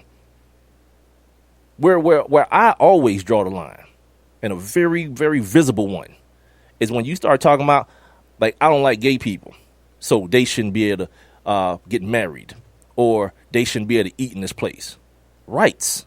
You remember when a couple of years ago, I think it was a couple of years now, when gay marriage was, it wasn't made law, it was already law, but it was recognized as law. And the gay people was out there getting married in droves, and they was like, love won. And I was like, ain't got nothing to do with love. Didn't you love that person yesterday? No, what won is just you having your human rights, cuz. It's about right. It ain't about love. You know, you marry somebody, I hope you don't love them anymore the next day. I hope you already loved them before you married them. All this is now that you have certain protections that are extended towards people who are married. If you die, your partner can make decisions on your behalf, medical benefits and things of that nature. Like, to me, that's what it is. I don't give a damn about your love. I don't care. I just assumed that you already had it. So that's kind of where I like people are. You should be able to say what you want to say. And I don't mean like if you work for a company that's in the public spectrum, of course not, because you have certain PR situations involved. But with that, that's even exploded to where now that's the situation those kids at ULL are dealing with. It's a PR thing. It's the same thing with those kids, those frat boys. It's a PR situation. These schools are basically corporations. And anything that's going to hurt that bottom dollar, that bottom line, yeah, it's got to go. They don't care. Of course there's racists on college campuses. Of course. Of course there's homophobes on college campuses. You're not going to eliminate it. Because the same way you're not going to eliminate it in the world. But it makes the company or the team or whoever look better if they say, you know what, we're taking a stand on this. No, you're not. You're protecting. You're covering your own ass. Speaking on the same wavelength in the NCAA, there's something that's kind of been just staring at me every show in my notes, and it's kind of just gotten pushed to the next day. This situation as we talk about like the stuff that's going on in college football, I said to Ben Troupe a couple of weeks ago when Baylor finally lost, I was like, man, they did the selection committee a favor, because now they don't even have to consider an undefeated Big 12 team in the first rankings, right? But even more than that, like that whole place is so douchey. Hey, did y'all realize that's like the biggest? It's the largest. It's a Baptist school. It's the largest like religious school or something like that in the state. And now it's like every damn day. That's the reason I was able to stay on my notes, because every day some more stuff is coming about on how these cats have dealt with that sexual assault situations, gang rapes, and all this kind of stuff. The coaches not reporting these things to the police, threatening and intimidating victims. These cats are running around there outwardly supporting Art Browse, the former coach. Like, and Paul, oh God, I'm about to do this. It's like a couple times a year. I already mentioned this. It's a couple times a year where I like agree with people like Charles Barkley or maybe like Stephen A. Smith, like the blowhards of the industry. And I guess you throw Paul Feinbaum in there. I guess like this is one of the times I agree with him, man. Like this, because he keeps saying he's like really on this mission, saying like either the people at Baylor, because he doesn't feel like the NCAA has the reach to do it, they need to suspend the rest of their whole damn season, man. Like if that's what's happening, if you using a football program, the kids there, because they keep saying like the same thing with like the police that kill black people. There's so many of the police that are just so good. They keep using that same thing about those kids at Baylor, but then they running around with like these supporting Art Browse t-shirts and all this kind of craziness. No, man, X the whole situation out. Done it. I said the same thing years ago when like Jerry Sandusky was up there raping little boys at Penn State. Done the whole thing. But you know what it shows? Exactly what I said a few minutes ago. These are corporations. They don't care nothing about your feelings. If they can get away with it and continue to make all this money, and these dumbass people keep supporting and going to these games every week, they gonna keep running it. They don't care. They don't care about these women. They don't care about the effects, the long-lasting effects that what's happened to these women might have on their lives. None. They care about their stinking-ass football team. And that's as much as I love football and as much football has done for me in my life, there's no damn way in the world. Because you know what I love more? I love my mom and my sister and my niece. I love women in general. Way more, man. Way more than football. But that ain't how I play in America, cuz it's like football and football, then whoever your God may be, and then everything else. And you wonder why we got an orange president. He's a mascot. He's like the damn Clemson Tiger is in the Oval Office, about to be in the Oval Office. And y'all wonder, it's the same type of mentality, man, that allows that to happen. Then women hate women, men hate women.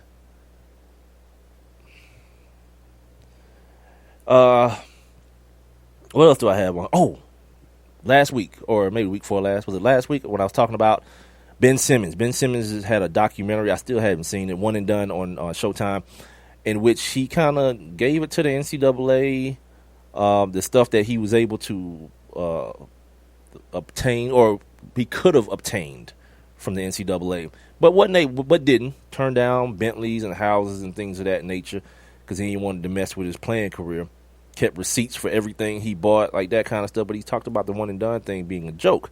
Well, in this world of Trump, where everyone has to respond to everything, the NCAA president of the NCAA, his name is Mark Emmert, he decided that he was going to respond to young homie's claims in the documentary. The claims are, I guess, fair, if you want to use that word. I don't really like using that word, but they're built around accuracy. Let me say that. And if I don't think I can find it here though. Oh, here it is. Here it is. All right.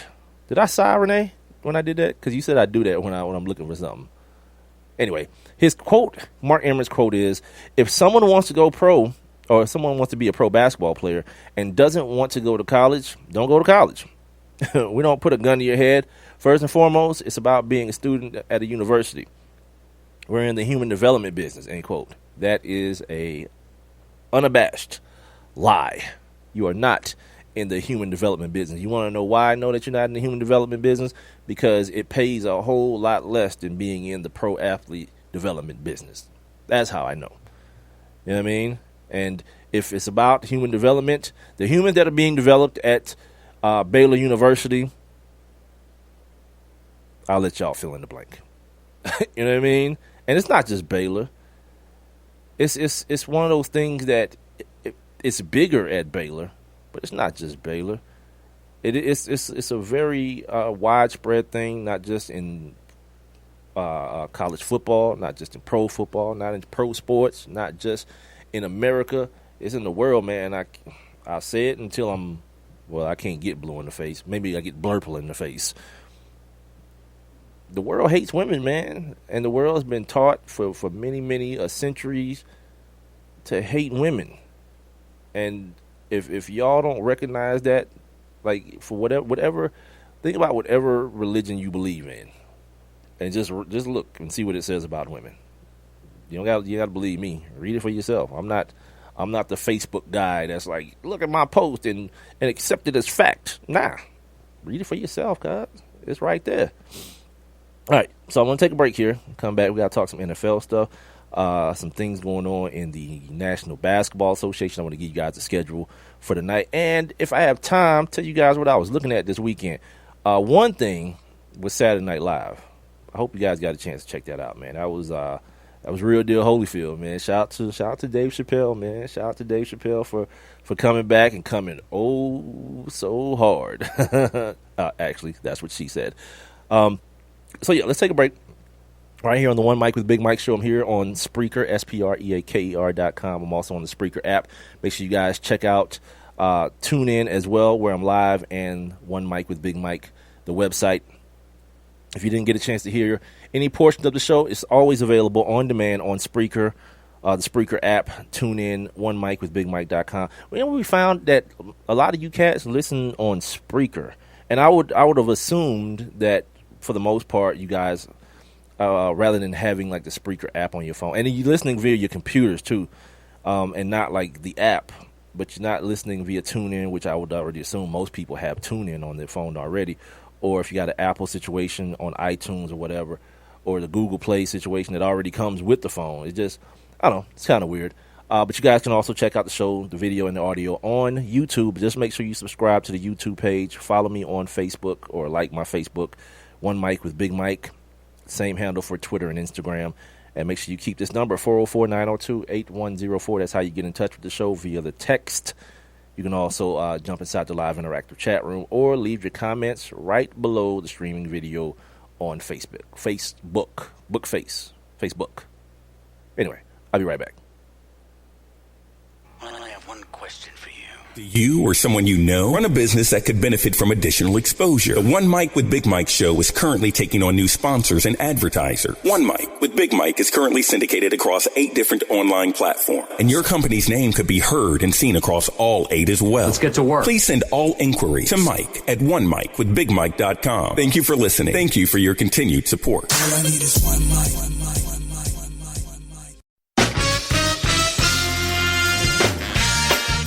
This is a test to find out if you know it all when it comes to children. Time starts now. Name one of the leading killers of U.S. children age 1 to 13. What's the best way to protect children in a car crash? At what age and size should a child start using a booster seat? Where can you find the answers to these questions? Car crashes are one of the leading killers of U.S. children. Many of those deaths could be prevented by making sure that kids are in the right seat for their age and size. Don't assume you know it all when it comes to car seats for your child. Go to safercar.gov/the right seat and know for sure. That's safercar.gov/the right seat. Brought to you by the National Highway Traffic Safety Administration and the Ad Council. And now back to One Mic with Big Mike. And here we go!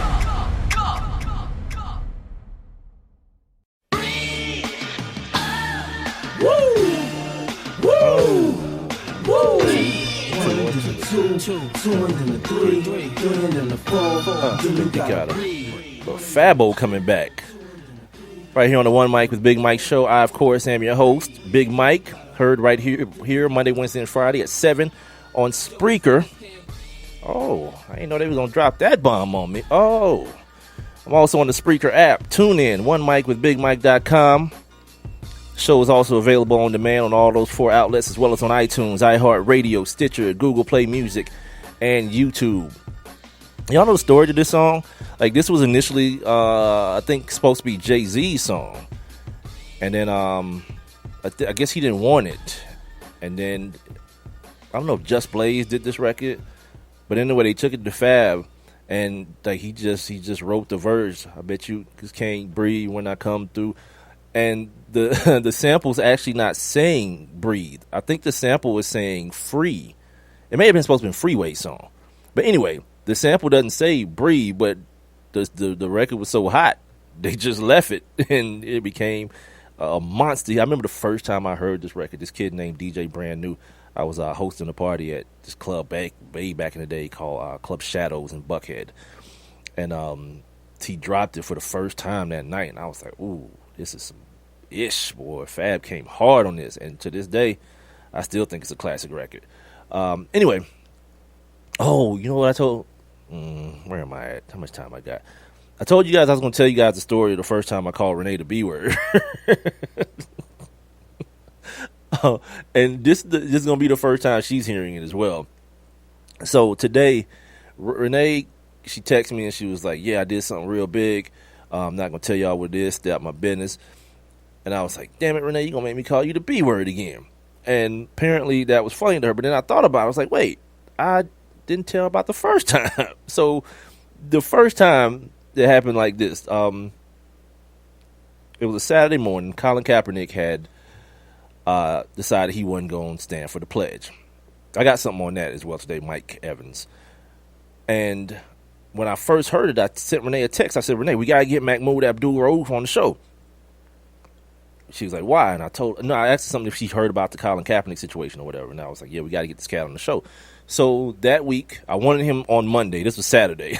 So I wanted a miracle worked and had my man come on Monday, beginning of the week. But it didn't work out that way. And I don't remember if we got him on like Wednesday or Friday, but it ended up happening. But in the process of it happening, Renee was like, he's Muslim, so he had to do his praying and stuff. And far be it for me to get in the way of that from my little podunk show. So she was like, he's going to need to record the show, record the interview. And I was like, I don't care. I want to talk to the dude. So the morning of us recording, I'm working out or whatever. And he's like, I ain't heard back from the cat. I'm still waiting to get confirmed. And for you people who know about this type of situation, you know what I mean? You got to get stuff confirmed from people. You know what I mean? So I'm doing my workout. I'm like, all right, man, hopefully this dude come through, man. I really want to do this interview. And then I get the text. Mahmoud is confirmed. So for whatever reason, the first thought, I said, damn, she a boss bitch. Immediately, I was like, wait. And here I am looking around like, did somebody hear me? I ain't nobody here but me. So, yeah, that was the time that I called Renee the B. She probably thought the story was going to be about some sort of argument her and I got into, but no better. I would never do that. But yeah, that was the time. I was like, damn, she a boss bitch. And I was hyped for the interview, man. And it turned out, I think, for once, I'll pat myself on the back a little bit. Well, not even me. I pat him on the back. Like, I was just there, and he was the one, dropping the jewels. So, yeah. She almost made me do it again today, boy, because she did something else. But it wasn't that big. It wasn't as big as the Mahmoud Abdul-Rauf thing. It may end up turning out to be bigger, but initially not. The other thing I wanted to mention before I start talking about sports again, them Joe Biden memes, those are so freaking awesome. It's like that's maybe the best thing that's come out of this damn BS election is those Joe Biden, threatening Donald Trump memes. Oh my God! Matter of fact, you guys can send those to me as many as you want to. Twitter and Instagram. At the number 1 MICWITHBIGMIKE. Yeah, dude, you can send all those to me you want to because I think they are hilarious. Couple things from the NFL real quick. Let me give you guys the scores real quick from yesterday for those of you who may not have been able to keep up or been at work or whatever today. Kansas City. What up, Big L? Kansas City took care of. See how Big L did that?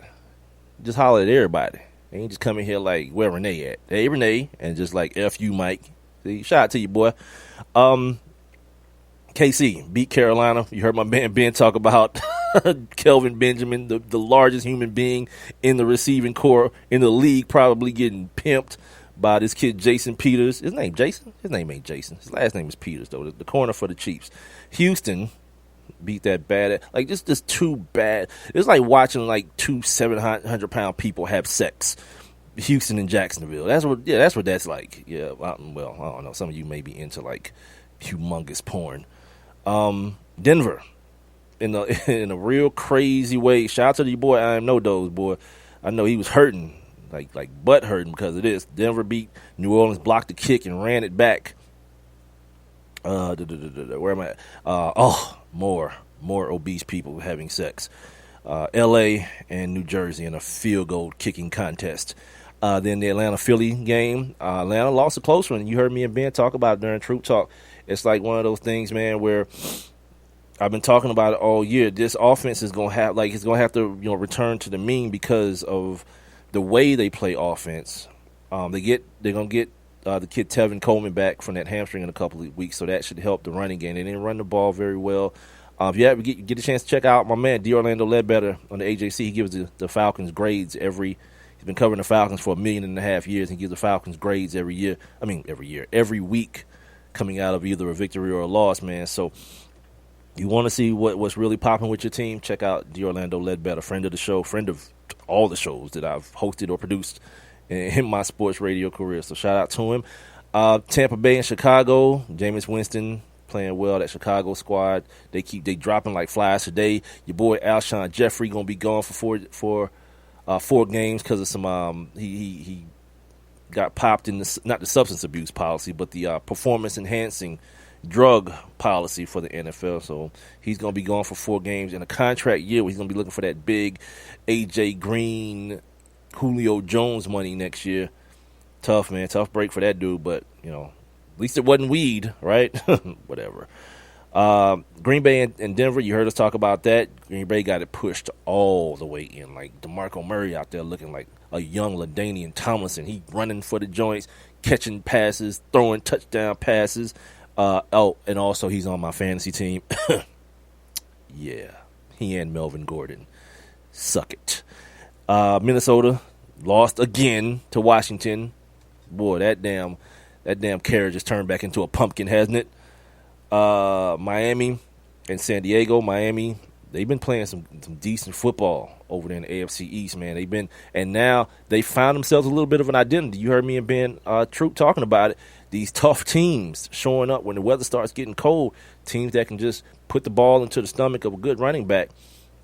It's going to make it a lot easier for the quarterbacks to start completing passes. It's going to kind of be a trickle-down situation. Where am I at? San Francisco, Arizona. Colin Kaepernick played well last night. For those of you who were paying attention to Kaepernick, like I'm the dude that's like man, just like don't embarrass it, dude. Just look what's happening here on this Monday night game. By the way, yeah, you got Monday night football going on right now. You can listen to me and watch this and mute. Got the Giants, Odell, the ODB, the old dirty bastard, and Adriel Jeremiah Green in the head-to-head with the wide receivers there. Then you got the Dallas and the Pittsburgh game. We talked about that. 2 late touchdowns by Ezekiel Elliott. I remember the first one, it was like, well, maybe they let him score. I know what. They didn't let him score that last one, and he did it anyway. Folks talking about this kid being the MVP, but you heard Ben Troupe dropped the bomb. It's like Dak Prescott as MVP. Now, Dak threw for over 300 yesterday, a couple touches. Or did he just throw 1 touch yesterday? The long 85-yarder to Ezekiel Elliott. And then finally last night, Seattle Seahawks and New England Patriots. You know what I think about when that game was over? I was thinking about the people here in Atlanta. That last play of the game. If that happened, if that happened to be like Levine Toilolo or Jacob Tammy in that same play against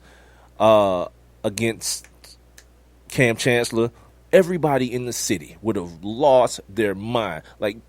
Everybody's whole week. Everybody that's a Falcons fan, let me say it that way, would have been ruined. When in actuality, Bill Belichick, whether he meant it or not, I think he said the right thing. He said, man, the game was officiated okay. The last play of the game. Dudes like that, look at big picture. Look at, okay, we had plenty of opportunities outside of that one play. It shouldn't have come down to that one for us to win the game. There he is, Adriel Jeremiah, touchdown, shouted.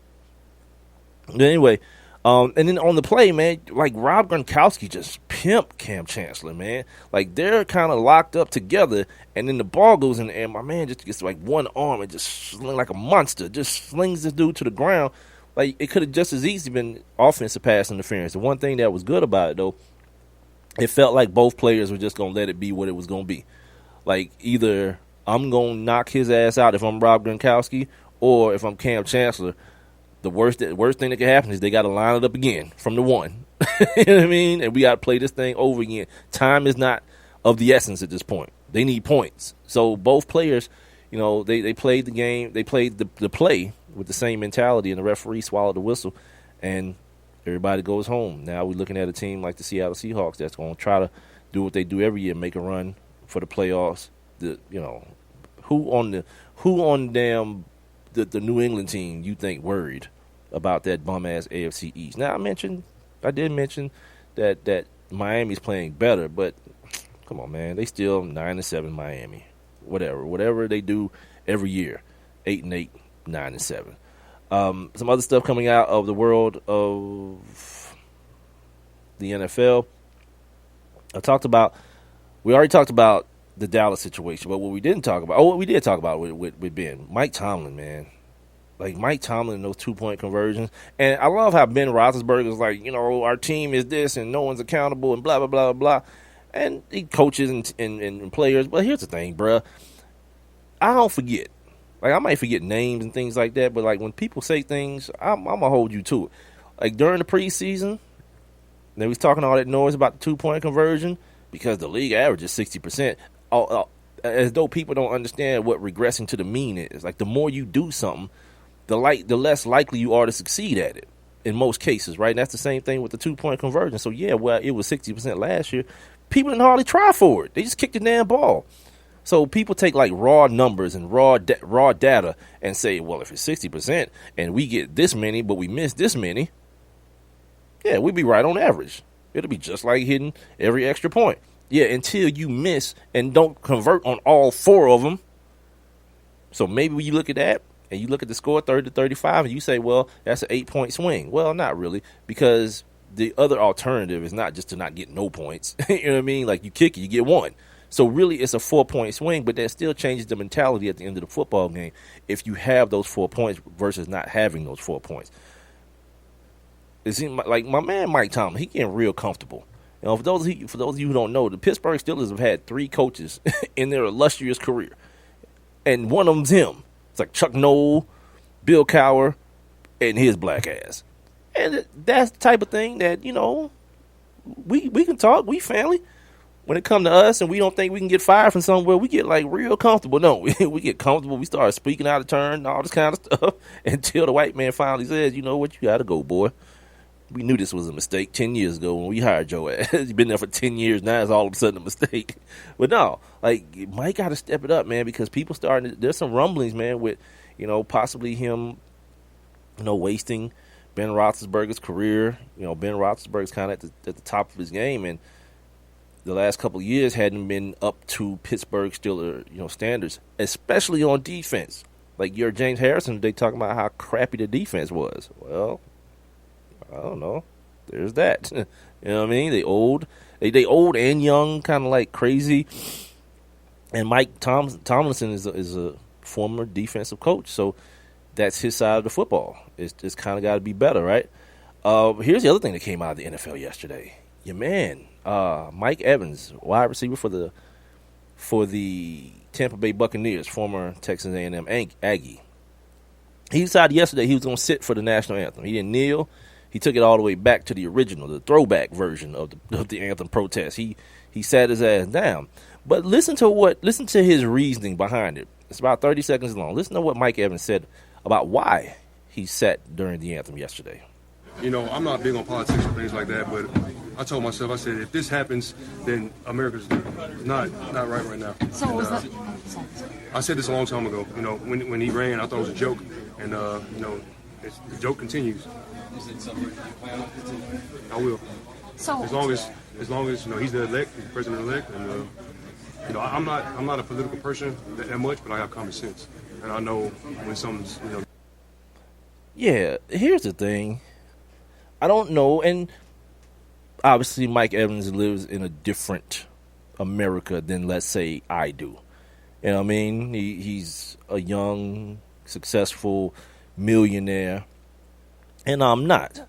So there are certain ways to, in certain ways, shield yourself from a lot of the things that are going on.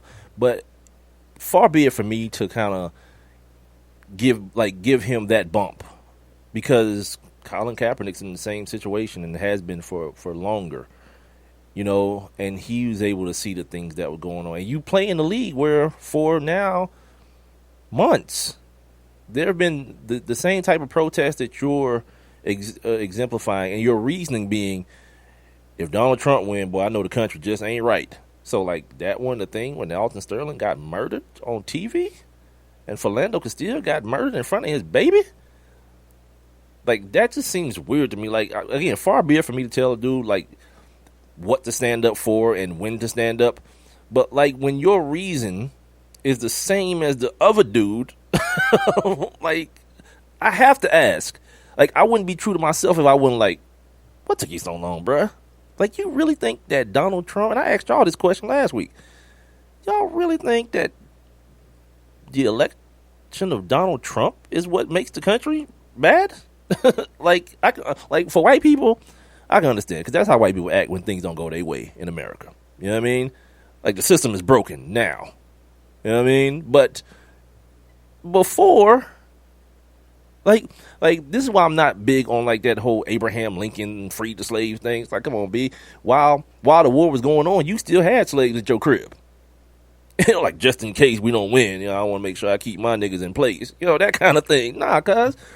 Like, I'm not going to give you credit for, like, kidnapping a bunch of people and then one day, because it was time for the country to move in a different direction, be like, you know what? This going to slow progress. Maybe we should let all these Negroes go. No, you don't get to be the hero now. Hell no. Same thing about America. Like, things have been effed up from day one. Day one. Now all of a sudden, they got this orange dummy in the White House. It's like, oh my God, the world's over. If that's the case, it's been over, man. So shout out to Mike Evans, man. He's, I guess doing this thing. He said he ain't gonna stand no more. By the way, I ain't mentioned this. Like, it happened like last week too. I don't know if y'all mentioned like somebody that we all kind of went pretty hard for, man. See, and this is why me going against my better judgment, I always say you don't go that hard for nobody. And there's no way for us to know, but still, we went real hard for that kid, man. Brandon Marshall, the linebacker for the Denver Broncos. I don't know if this made any big news, but yeah, he's no longer kneeling at the national anthem. He's returned to a standing position and standing right by the coach too. I wonder what his contract situation is. I ain't even check.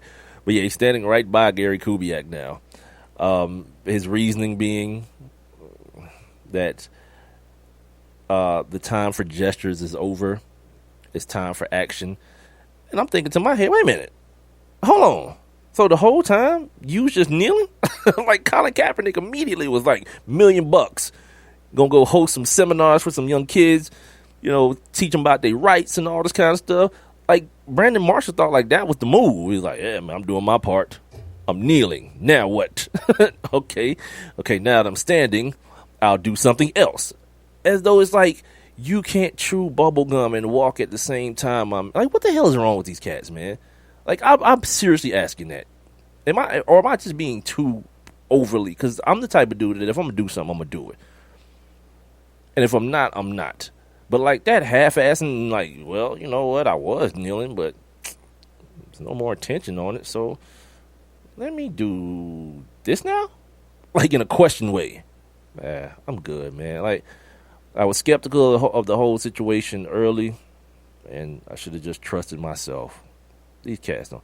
Like, and it's I was talking to my old lady about this the other day. It's like one of those age-old tricks, man, age-old things that's always been done, man, like the whole separate or divide and conquer type situation.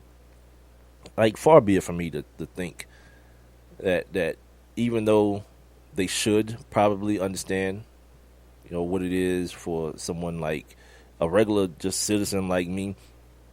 I'll never forget this story, man.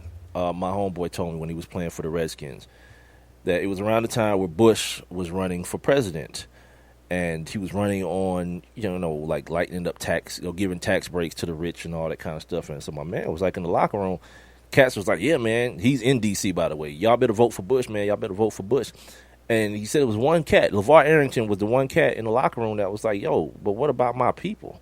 Like, I'm the only one in my family that got loot like that. So what about, like, my mom, my aunts and my cousins and them? They ain't got loot like that, so I'm supposed to be the dude that's like, yeah, I'm gonna vote for these tax breaks while it's gonna hurt my people.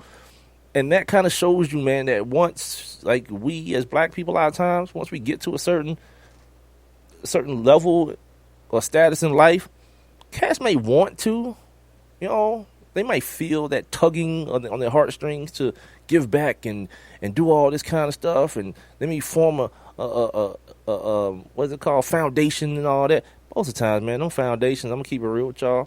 If people are honest, they're tax breaks. Yeah, they get tax. These cats need to find ways to not get hit over the head with 40% or 35% tax break. Well, if you know, like those fines, when they get fined, those fines go into the category of charitable contributions. Yep. So you may be like, man, that dude got fined $50,000. Yeah, it's $50,000 out of his pocket, yeah, but, there's still a certain benefit to it on the back end.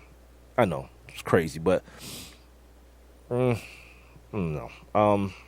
how much time I got? Before we get out of here, let me give you guys the NBA schedule for tonight and tomorrow. The Magic and the Pacers already started at 7. Here are all the games that have already started. The Magic and the Pacers, the Thunder, and the Pistons. Y'all seen Russ? Yeah, they lost, but Russ is going in with the triple-doubles. Sixers got their first win while I was out. They played the Rockets in that high-powered offense, the Grizz and the Jazz. Hadn't seen either one of those teams all year. The Mavericks and the Knicks, the Pelicans and the Celtics, the Heat and the Spurs, and later on we're going to see the Nets and the Clippers. God, bad basketball tonight. Tomorrow, while we off, we got the Raptors and the Cavs, the Hornets and the Timberwolves. That boy Andrew Wiggins, boy, hit the Lakers for 47 last night. The Nets got the Lakers late. The Bulls got the Trailblazers late. And right here, no, in Miami, sorry, the Hawks got Dwayne Wade and the Heat for like the second time in 2 damn weeks. How much time I got? Okay, here we go. I said I was going to do this today, and I was going to try to do it right. I'll remix this at some point, but I'll tell you guys what I was looking at this weekend. What you looking at? Know what you looking at? Hey, a little young blood. So here's what I was looking at this weekend. I saw Dave Chappelle make his, it ain't a debut. He came back off of like a 10-year hiatus. It's been 10 years since that dude left Chappelle's show. One of the most iconic things that happened in my generation, like comedically. That Living Color right on the same platform. But he came back and rocked it, man. Like immediately, he dropping like the N-word, GD. Did he? I don't think he gave us an MFer. He did during the sketch, but it was bleeped out. That plus we got to see Tribe Called Quest do their thing. That was pretty live, man. I thought at one point, y'all remember when they brought down the the picture of Phife Dawg? When them dudes start scooting to the side, I was like, yes, they about to hologram the hell out of Phife Dawg. But I guess NBC and Saturday Night Live, they spent all that damn money paying the FCC for Dave Chappelle cussing. They had no more in the budget for the damn hologram. That would have been so ill, man. Like, cats would have lost their damn mind. But there's that. Shout out to the homie, Rasta Root, DJ Rasta Root, manager for the group. Best friend with Phife Dawg, man. You guys want to hear my conversation with him from Friday? I went on ahead and just cut it out of the entire show so you guys can get it, I guess, a la carte. It's available on Spreaker. I have 2 sections. I got the section for just the long-form shows and another section for the interviews, and his will be under the interview section, obviously. The other thing I saw this weekend, and listen to me, y'all. Y'all got to get on this because I don't want them to cancel it. You know what I mean? They brought back Def Comedy Jam, and while you might be, like some of you who are, one of those nostalgic type people might be apprehensive about going back and being like, oh, man, ain't nothing like the original. No, man. Chris Rock's brother, Tony Rock, is hosting the joint. It's crazy funny. The first episode, at least. And I only saw, like, maybe 2/3 of it because I turned to it right after the Saturday Night Live situation. Yo, like, you kind of forget, like, how raw cats can get, black dudes can get doing comedy. Like, some of the most raunchy, like, if it was anywhere else, people would lose their mind and be trying to, like, get you locked up. This one dude, before I go, I know he was from Atlanta. I could hear it in his cadence and talk about how he moved out to L.A. just recently. As one dude said, the kids next door to him so bad that he went and registered himself as a sex offender. So when the kids be in his yard talking about, y'all better come get these damn kids before I'm over here mouth banging somebody, baby. Like, well, where can you make a joke about mouth banging a baby? And he didn't say banging, by the way.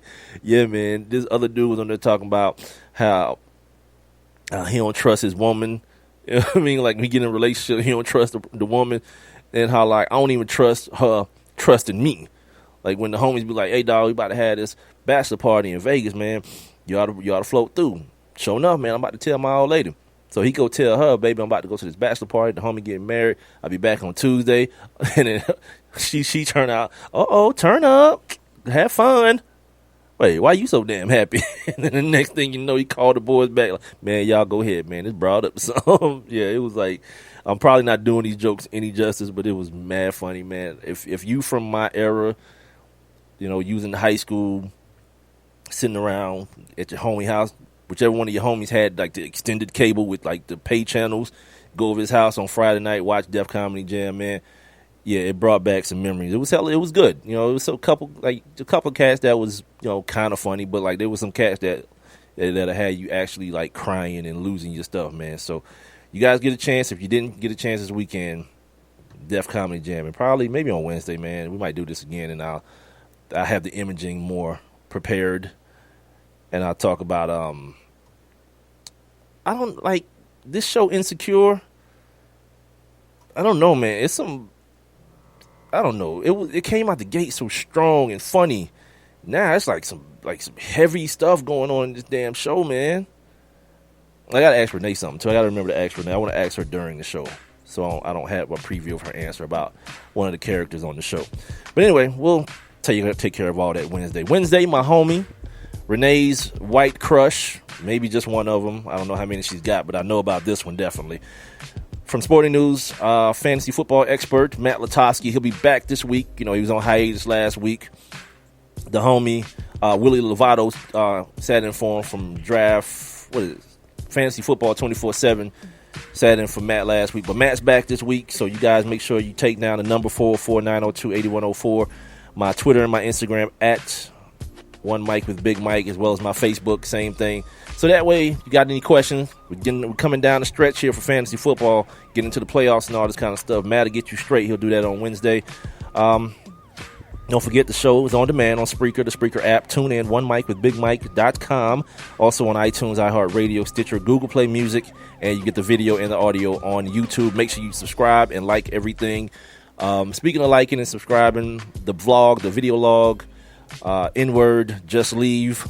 My latest installment is up. Will be up on the website. It'll be up on sportsnewsandbrews.com, as well as up on the One Mike with Big Mike YouTube page. Until Wednesday, until Hump Day, you guys be safe. Enjoy your football game tonight. Enjoy the basketball tomorrow. And we'll talk again on Wednesday, man.